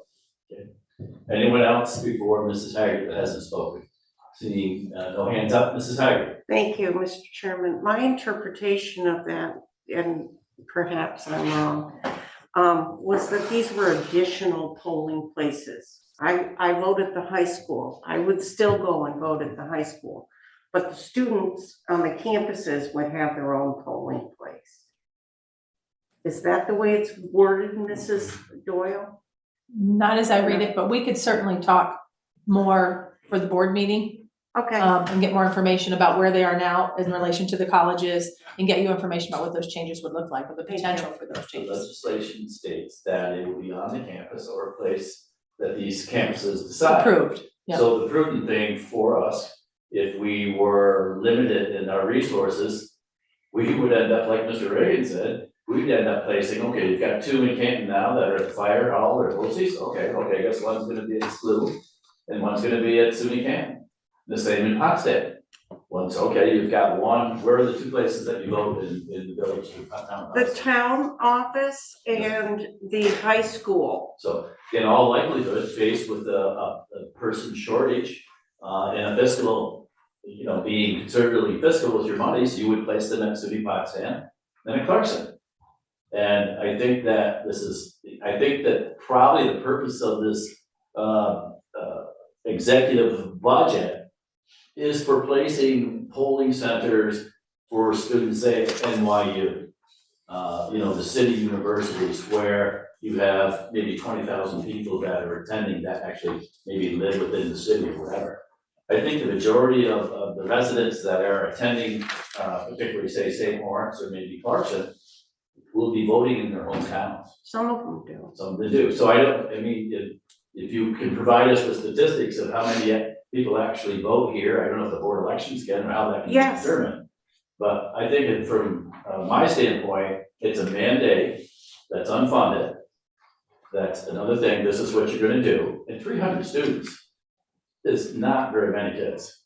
That's not very many kids. That's a tremendous cost to anybody that's got a community college in their district. So in, JCC, North Country Community, Paul Smith, or any of these individuals. So I think, and I hope that you support me in my resolution, that we include this as one of our primary priorities. Mr. Akers, could we also ask that Mr. Nichols and Miss Bacon weigh in on this? They may have more. Yep. Thank you. So let's end discussion. Let's vote on the amendment. All those in favor of amending this resolution to add this as one of our primary priorities, signify by saying aye. Aye. Opposed? No, Okay, just one no? Okay. I guess. John, are you voting no? Okay, John's a no, so Mrs. Haggard and Mr. Burke are voting no. So now on the amended resolution, all those in favor of the amended resolution, please signify by saying aye. Aye. Opposed? Okay. Margaret, Mrs. Haggard and Mr. Burke, are you voting no on the amended resolution or not? No. Okay, you're supporting the amended resolution. Yes, Okay, it still has time to be amended, okay, correct? good. Yep. Okay. All right, so let's move on to our next resolution, which is modifying the 2022 budget for information technology for the upgrade of the Munis software and closing the ERP capital project. Moved by Mr. Lightfoot, second by Mr. Smithers and Ms. Curran. So this resolution provides us with the balance of the funds available. We'll be able to utilize the remaining amount from our original capital project, which paid for the Munis software and its implementation. It will close out that capital project, and it will allow us the balance $2,400 from contingency to provide the total amount for our upgrade, which we expect to be put into schedule around September, October. So we certainly will have to coincide that with our budget process. Okay, any questions for Mrs. Doyle concerning this resolution? Seeing none, all those in favor signify by saying aye. Aye. Opposed, motion carried. All right, fourth quarter financial update. Mrs. Yes, Doyle. so you all received the summary, and then you received the breakdown by department specific to categories. So with the fourth quarter, we always like to qualify this with, we are continuing right now to pay bills, to claim revenue. All those things are still in progress. What you will see then in April and May timeframe is Renee's soft close on the year. But a few things to be pointed out just in the close of the quarter. So you have 10 departments awaiting revenue of some sort, whether it be state aid, grant funds, that came in just above their 100% for the year. You also have 7 that came in within that 10%. So they came in underneath the total expense.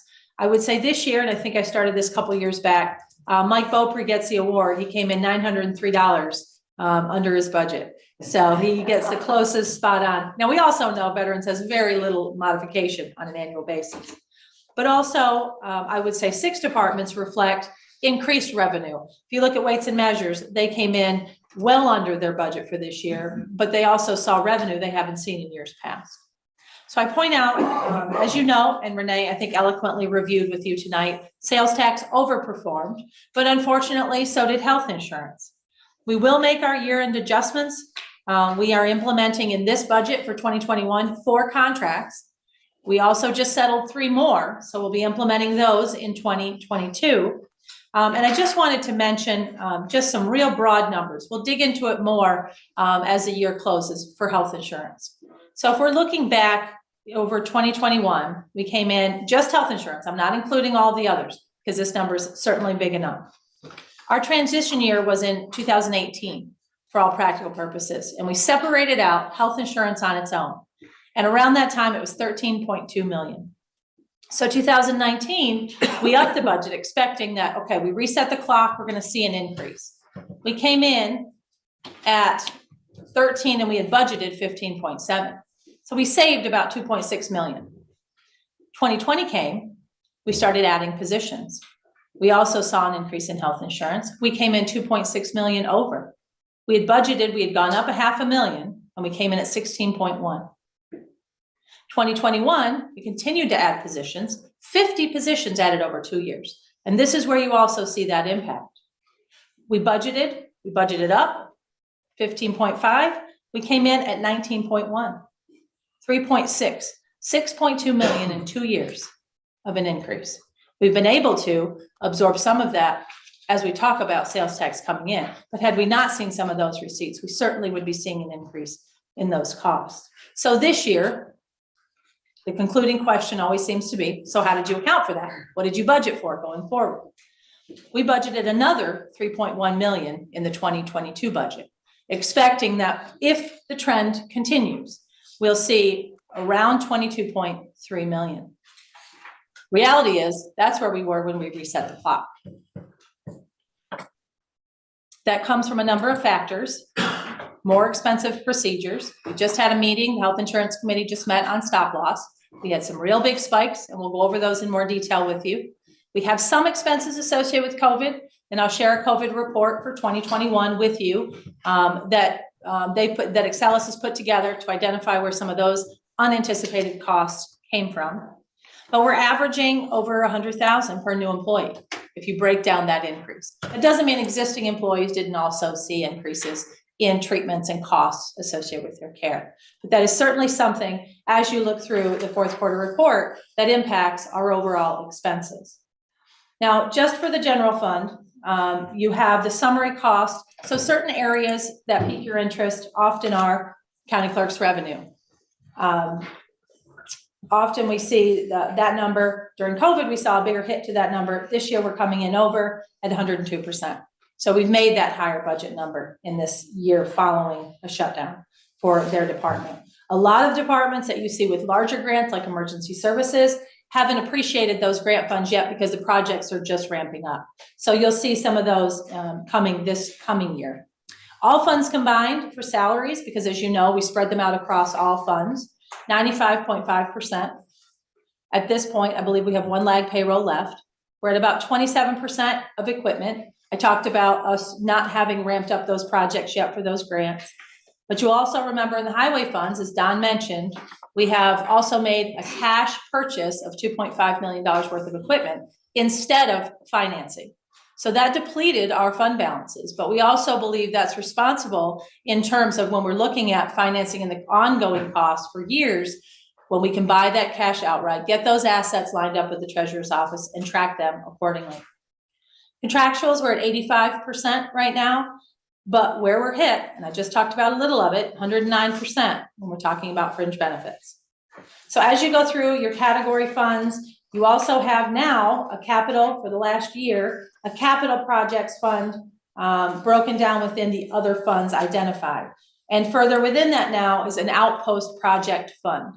So 2 of those are attached to the financing, as you know, Lisbon and Russell. And then as we start to move into the Potsdam location, we'll identify those costs as well. But But that's the breakdown of the fourth quarter. Again, it will change as we continue to finish up the 2021 obligations. Are there any questions? Mr. Forsythe. Years ago, I think it was BOCES with their health insurance, started looking to schools to bring in more members. Mhm. Have we ever considered that? I know that when I attend my town board meeting, health insurance is always increasing 10, 12%. Have we ever thought of expanding, offering it? And I know we all have different plans. Town of Lisbon has a different plan, matters, whatever. But they could buy into the whole concept and perhaps give us more money. Have we ever even looked at that option? So there've been a couple of times over, I would say, the last 15 years that I'm familiar. Certainly I was at a different level of discussions in those times. And what hasn't changed in the law was an attachment to a reserve that had to be created for a percentage of the pool. And so the last time we looked at it, we said, well, let's bring in the towns and villages. That would make a lot of sense. But then when we looked at the balance, I think at the time, and I'd have to go back and look, it was around $5 to $6 million that we had to set aside untouched to support the plan, also in part because we're self-insured. So at that time, that was also, we were looking to save money. Nobody had funds, even a portion of those funds, to put up for that reserve. And I think the last time we looked was probably about 3 years ago, and there wasn't funds, there wasn't an interest to set aside those reserves. So certainly, I think that legislation component, and I can do a little more research on that as well. Because some of the towns even have zero contribution towards the health insurance. Some of the employees pay zero, which I think can't even believe in today's world, but they do. But the town could reimburse at our rate, work them into the pool, and I don't know, maybe we should check with Mark and see if there's any thought or how we could look into it. But maybe with a higher buying power, we could get a lower or a higher percentage savings off the Blue Cross Blue Shield rate to offset that cost. It came up in a discussion. I don't recall looking at that portion. Okay. Any other questions on fourth quarter? John, I think that's one. Yeah. Go ahead, John. Ruth, just wondering how you reconcile the reimbursements we get for DSS staff that are subsidized, how the insurance and stuff, how that gets reconciled. So that's all pulled into a claim. And as you know, our fiscal manager, we're looking to fill that position now. He continues working for us, but he's working on the claim now for the fourth quarter. So that isn't caught up just yet.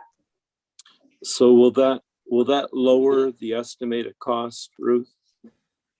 When we reconcile the revenue, it should capture the cost better for the year end, and then it should catch up the revenue to pay for example, if we have positions sitting out there with appropriations, but they're not filled, we haven't spent it, so we can't claim it. So there's really a wash to the budget in that way. Mm-hmm.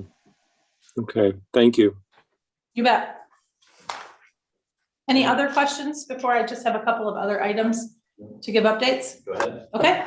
As I have taken to providing to you just a short COVID update, we will have Dr. Williams and Jolene join us at the board meeting for their monthly update. Our current positivity rate as of today is 13.58%. Our per 100,000, which is the most level playing field, so to speak, when you look at percentages of COVID, 759.24. I think the last report of those of that number I provided to you was over 800. We have, of the boosted population, improved to 52.7%. That's again 1.5% higher than last week. That includes an 18 plus 56% boosted percentage. 50 plus is 69.7, and 65 plus is 78.47. So those numbers seem to be increasing, the largest out of the group. The others move about 0.5%, 1/4% each reporting period. So they are continuing to schedule. They'll be returning to our locations in Ogdensburg and the Governor Messina Community Centers to provide booster clinics. They aren't going to turn away folks who show up for a first dose, but they aren't generally scheduling those same clinics again like we used to do 3 weeks out where you come back for your second dose. They're just indicating they'll need to find a location to receive that second dose. And also wanted to share with you that we were successful. Out of that 65 million associated with COVID, we will receive $1 million attached to that. If you recall, the only caveat was the mask component attached to that. We will be receiving those funds under the same eligibility that the first round of grant funds was provided. So that's the COVID update relative to numbers. I have 2 transfer of funds to update you with. I have one for the county attorney's office for $615.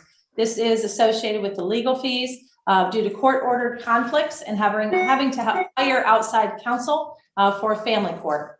And the second one is for emergency services, transfer of $500 associated with COVID expenses that then left them short for fuel expenses. I do want to follow up on the highway presentation and share some big congratulations to Superintendent Don Chambers, our bridge crews, and all staff who supported the recently replaced Depot Street Bridge. Today, as many of you may have seen, they are the 2021 Project of the Year from the American Public Works Association for this project. And in mid-February, at the Central Branch annual awards, they'll be honored with a plaque for the project. So certainly something to be commended. As certainly Legislator Arquette knows, this was an add-on project that we've been working a long time to get. Was not in the schedule, but the funding became available. So they added this on to their already packed schedule. So congratulations goes out to them. I also want to commend the IDA on their comprehensive economic development strategy. I appreciate Patrick also indicating the addition of healthcare. I think that's really going to be a nice add to this strategy, really recognizing what we've been through since 2017, but also the crisis that is the workforce attached to healthcare. So certainly I think that they address the needs of the county, and I'll work with Patrick to make sure that gets updated in your Google Drive so you can take a look at it. I wanted to make an all call for NISAC. We do have a couple of folks interested in attending March 14th through 16th. The flyer should have been distributed now to you. Stronger Together is their theme this year, and let us know. I mentioned because I believe the location will fill up quickly, but we want to make sure and get you registered if you're interested. I wanted to follow up. Last week I mentioned to you that we would be having a NIPA resolution on for the assessment. We did have a follow-up meeting last week, and we ended up making some adjustments to the properties to be included, as well as looking at some additional information related to some of the properties. So I'm hopeful we're going to meet with them again this week, that we can bring that to you at February Finance with just a little bit more work put into that and clarification. Also would like to request the negotiating team members stop in the office to sign the bargaining agreements so that we can get those off and printed and get those turned around and distributed to the unions. And lastly, I would just mention 2 items of the executive budget that were impressive, which was first, the zero balanced budget for the next 4 years, as well as I would liken it to the fund balance policy the county has adopted, that the executive budget presents 15% of their operating budget goes to reserves. So that also follows tracking with what the county's been doing. So those were both nice things to see. Any questions for me? So just a comment, it's been probably about a month now, like constituents concerned about the public health report. And what they showed me was comparisons of how we report versus how other counties are reporting. And it's an issue about transparency. Other counties are actually reporting the number of cases, how many of those cases were fully vaccinated, how many were actually unvaccinated, how many actually fully vaccinated people are ending up in the hospital, how many people unvaccinated were, and also the actual, I believe on some of the cases in some of the counties, about who was actually dying from it, whether they were vaxxed and unvaccinated. So I think that it's important that we follow up and do the same, because you have this messaging out there that's kind of dropping off now as Omicron has been spreading, that this has been a pandemic of the unvaccinated, which is with the Omicron, it is not true. So the other counties are actually doing this. One of your responses was, we're not sure how the hospitals will respond. So we're a month into this now, there's been no change. Can you tell about any update, any conversations that you've had? Yes, so there have been many conversations. about what rate of hospitalization of the unvaccinated and vaccinated and how to include that. So there's a HERDS report that we've been working with both. I've been talking with Jolene and Dr. Williams, and we have a report that's just about ready to go, but it would include, for those who are hospitalized, unvaccinated, fully vaccinated, partially vaccinated, and unknown, the positivity rate, which we had been included, and talking less about the mandatory quarantines because we're not doing that as much anymore, and more talking about the relativity to the vaccinated and unvaccinated. So we have been working on it. There has been a challenge trying to make sure the data matches up, because the last thing we want to do is put information out there that's debated on the numbers we're putting out rather than the merits of the data. So it has been a very active conversation. I am sorry for the delay, but when we put something out there, we want it to be right. Well, I'm hopeful this week. My goal was February 1st, but I expect by the end of the week. So I understand the impatience on my part and actually on my constituents. That I think I reflected in the last meeting that from the reports from the Public Health Committee, that 58 out of 100,000 people that are unvaccinated are ending up in the hospital. Whereas if you were vaccinated, it's 4.6 out of 100,000 people. So it's clear that the vaccines are very effective actually keeping you out of the hospital. I think the constituents or the people that are expressing their concerns with me, they want to know on a daily basis, if we have 240 cases, they want to know if 140 of them are unvaccinated versus vaccinated. And I think other counties are doing that. And I think that if the St. Lawrence County residents have that clear information, along with what I just referenced, the 58 per 100,000 versus 4.6, that they can decide for themselves. Right now, we've only got about 60 people per week that are actually getting the first time dose of vaccine. So it's like people haven't made up their mind. So I think to end some of the hysteria and actually divide between us about who's vaccinated, who's not vaccinated, I think the more that those statistics can be transparent, I think it would be helpful in the dialogue. And one of the other points they raised that they've started tracking probably over the last 3 weeks is the incidental versus the active COVID. So who's admitted for COVID versus who's admitted for another reason with COVID. They're starting to track that and actually reported that out in our call today. So those are some things that we hope to provide. So my thing is that it's been demonstrated that ages 0 through 19, that the risk is actually very, very low. Doesn't say it doesn't exist. And there's obviously incidents where people have actually died.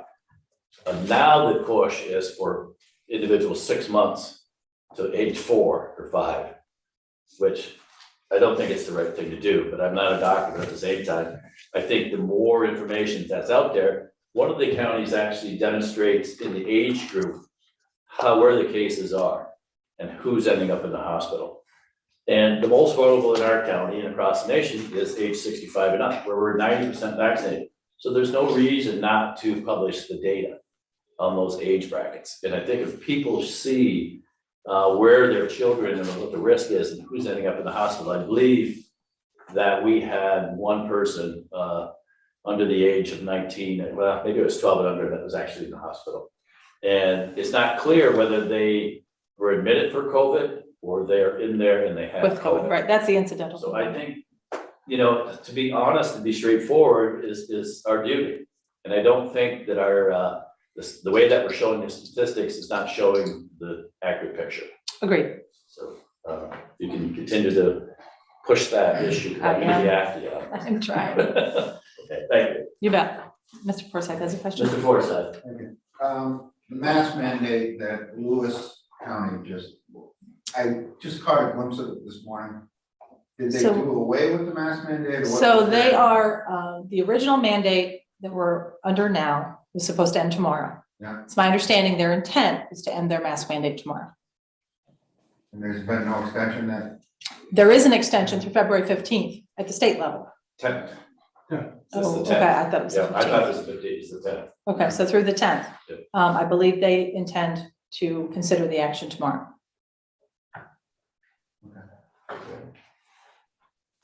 Okay, so no further questions for Mrs. Doyle. We'll move on to committee reports. First up, Mr. Denise with Cornell Cooperative Extension.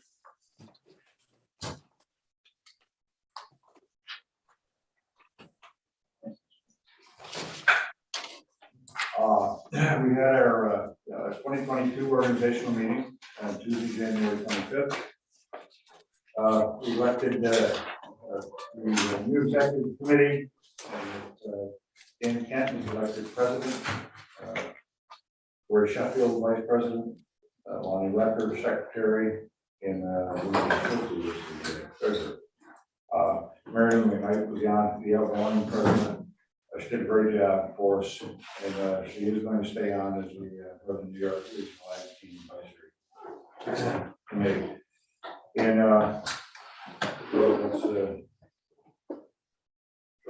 Okay, thank you, Mr. Denisha.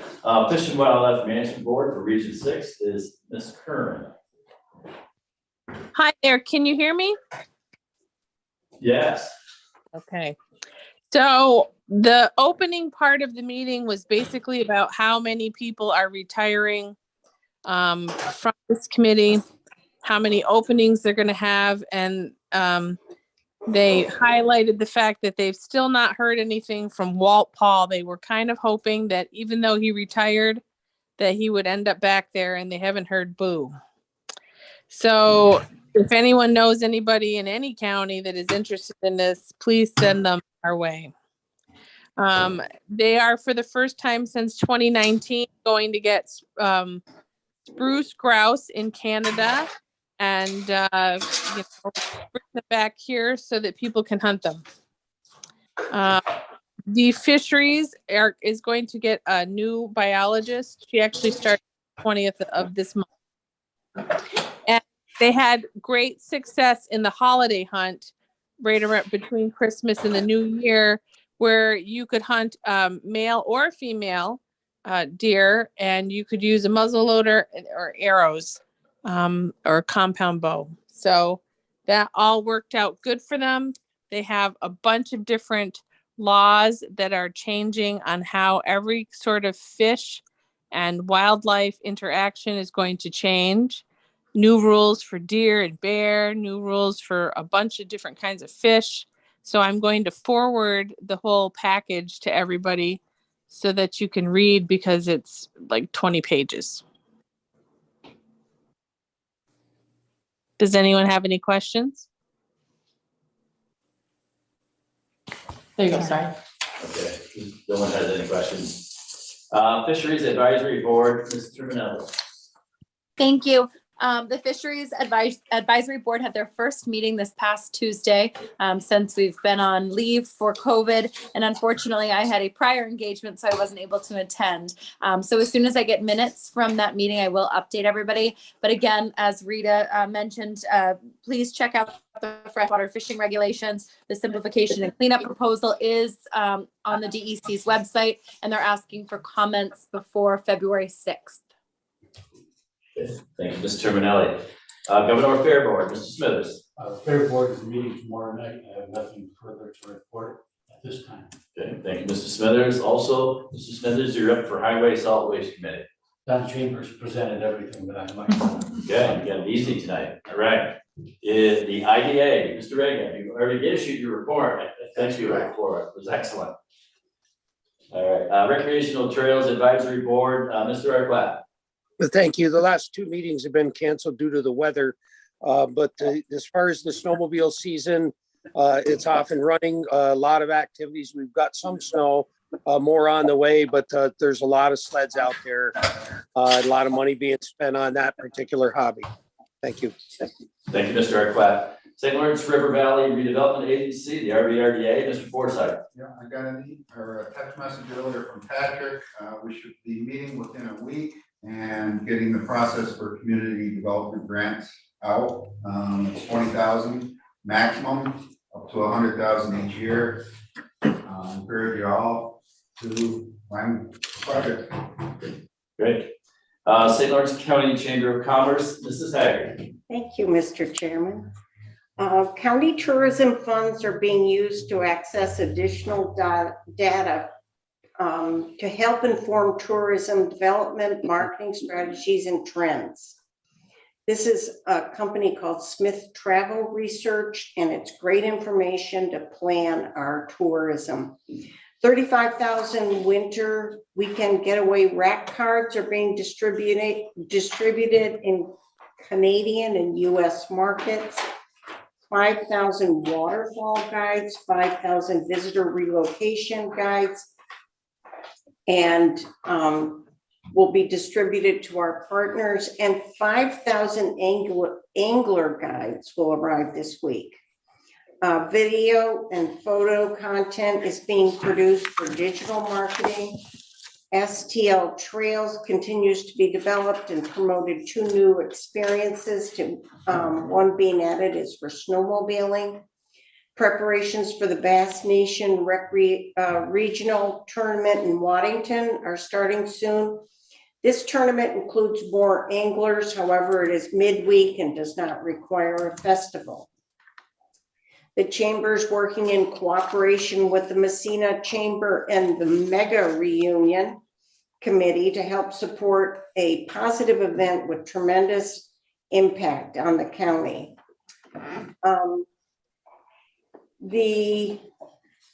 Some of the other highlights: outreach of BOCES programming through webinars and planning of business connection events, working with the St. Lawrence County Workforce Development Board and the St. Lawrence County Workforce Pipeline Committee, the promotion of regions, economic development with the North Country Alliance Board of Directors, resident recruitment, COVID reopening, and assisting transitioning businesses, owners, and aspiring entrepreneurs at the St. Lawrence County Community Liaison to the North Country Center for Businesses in Transition. I believe that's some older people that want to sell and they're looking for new people to take over their business.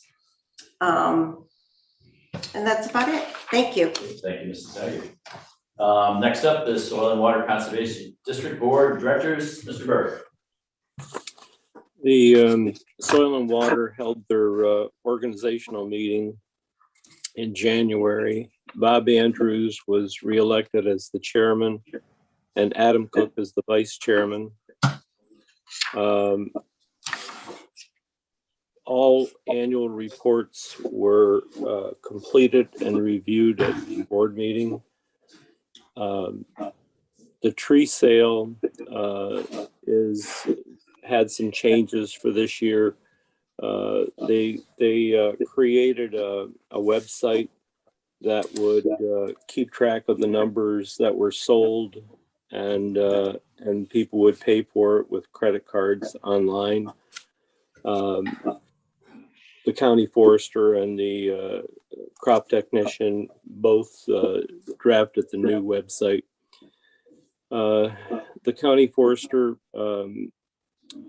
has completed the town of Potsdam's ash and hazard tree roadside inventory. And all of the information will be turned over to the town if it hasn't already been done. The county forester made us aware of a timber theft on parcel 6 in Pitcairn. He notified the DEC and the county. I don't know that we've received any follow-up report on it, but apparently there were a group of large pine trees that were dropped, and the lower portion of the pine trees were removed from the property. The technician crop technician is participating in the virtual certified crop advisor training, and is becoming, she's making good progress on being able to be certified. I don't think there was anything else, Kevin, unless you can think of anything. No, I was gonna mention the timber theft because in the report, it didn't really indicate whether the sheriff has been notified. And so we were going to ask you. I can find out. Yeah.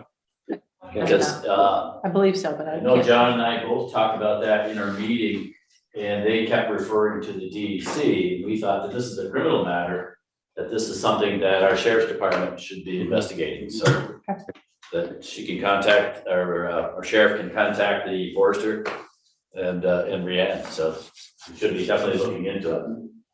Yep. Thank you, John. Thank you, Mr. Berger. Yep, you're welcome. Thank you, Kevin. So old and new business, and it's a newspaper designation for 2022 discussion. Where do we start? Where do we leave off? Undecided, I think. Well, someone's gonna bring out the table first. Well, we So I just don't- have discussion, it's to the board meeting. Yeah, I don't- It was tabled to the board meeting. Table to the board, I don't have a resolution. So I think we just wanted to bring up the conversation again to prepare for that. And I would just offer a couple of observations. One is that the schedule that we used to live by, we would literally pass it and not touch it for 10 years. We've seen 4 revisions of that in the last 3 years. So what we recognize is the pace of all of this is changing at a lot different level than we had ever dealt with. And so as a result of that, what we conclude is the schedule may not make a lot of sense anymore. And it may actually make sense to designate, as it appears the board is interested in designating all of our papers, which I would leave the list to the board to determine, but leave the tabled resolution with the schedule on the table and bring off the table the resolution identifying this year's designees and really look at it for the next period of time, 1 year at a time. And the only reason that we feel strongly about that is the schedule continued to change. And if you don't track those resolutions, it can become a cumbersome process to find out when you amended the last time. And so in this way, it doesn't prevent anyone from being considered. And likely we would be able to come up after a year doing this, where we could give you what costs look like attached separately from what we spent when we had 2 designated, Watertown and some other paper. So then we'd have something to compare it to. Right now, it's very difficult for us to surmise if you multiply by, because we're not sure what that would look like.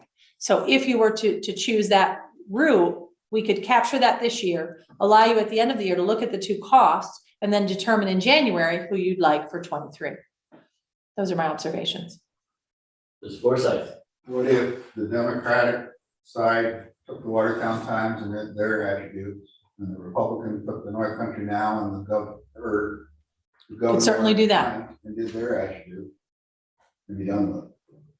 That would certainly help That's our one of the office. solutions. Right now, I think they're both, Watertown is designated as Well, both Republican and that's the Democrat. schedule, how it would roll, because one stays. Or whatever. Yeah. Call whoever, flip a coin, I don't care. So, Kelly, you provided us with some cost estimates and you gave us an example. So in the next board run, would you include that again? Because it's not part of the resolution. Right. It was fairly dramatic differences between the 2 entities, Mhm. Johnson newspapers. Absolutely. If we decided to actually do both, this is only my opinion, the Johnson newspapers could decide, for example, with the Advance or the Ogdensburg paper, you're 1 day a week, Jim, or was it? The Journal is 1 day a week. Okay. So you would think that because it's St. Lawrence County, that they would share that revenue with the Journal itself, and say if we decided to use, say, North Country Now and Johnson newspapers, would they make that decision to have that go in, would the revenue be separate from the other papers as far as determining the viability of the organization? I can't speak to that. But Ruth, Yes, sir. did we have a conversation with their advertising people about having our ad run in all papers? Yes, I don't believe that was any concern. And they actually provided us with that cost. So they As well. agreed to do it. That's the Yes. I think that's the They said example. with the legal notices, they Mhm. don't do that, oh, just with the. With any of the ads. Like, So legal notices, they don't do that, that's set by the state, rates, she's the talking rates are about. set by the state. Yeah, but we can. There's no prohibition on that. It just, the state sets the rate on the advertisings where they have more flexibility. So I think what the board would like to see is the financial implications of what some of our choices are. So I think the example that you showed us was dramatically big cost increase over one over the other, or day expense. So I think that would help us in our decisions, and then we and our individual caucus could decide what media source that each represents. So, okay, All right, so whatever information you can send us in the next board run, that would be good. Okay. That would be helpful. Margaret, did? you Are we had your going own on to other old and new business? If you have old and new business, I do, okay, thank you.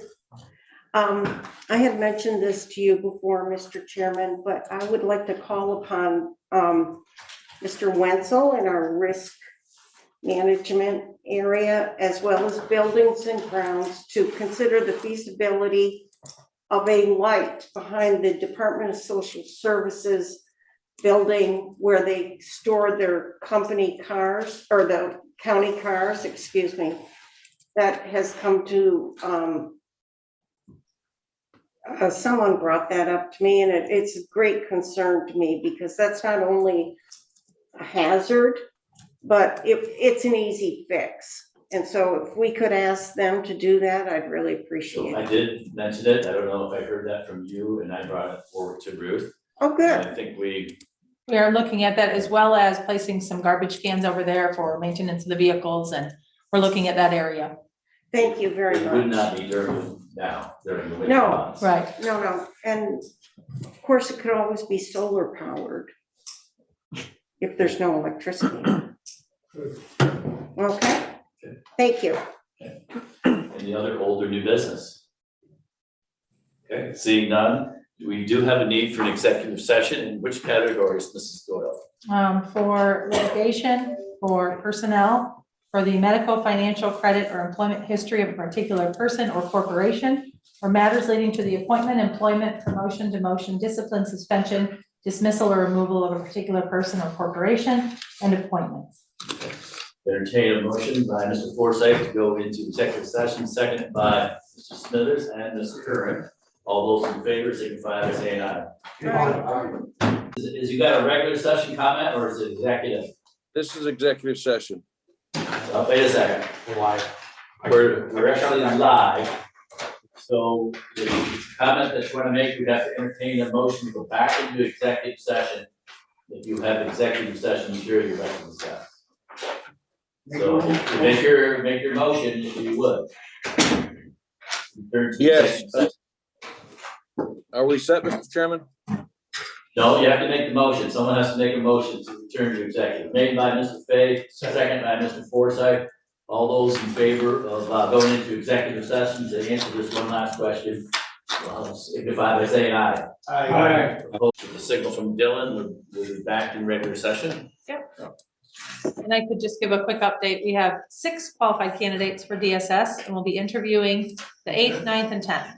Are you doing that in regular session? I just was letting the group know. No, it doesn't have to be. It's just, Okay. I wanted just to mention it. Okay, we are Take back care. in regular session. I see no business from the board. I've entertained a motion to adjourn by Mr. Forsythe, second also by Mr. Smithers. All those in favor, signify by saying aye. Aye. Good night, everybody. Right.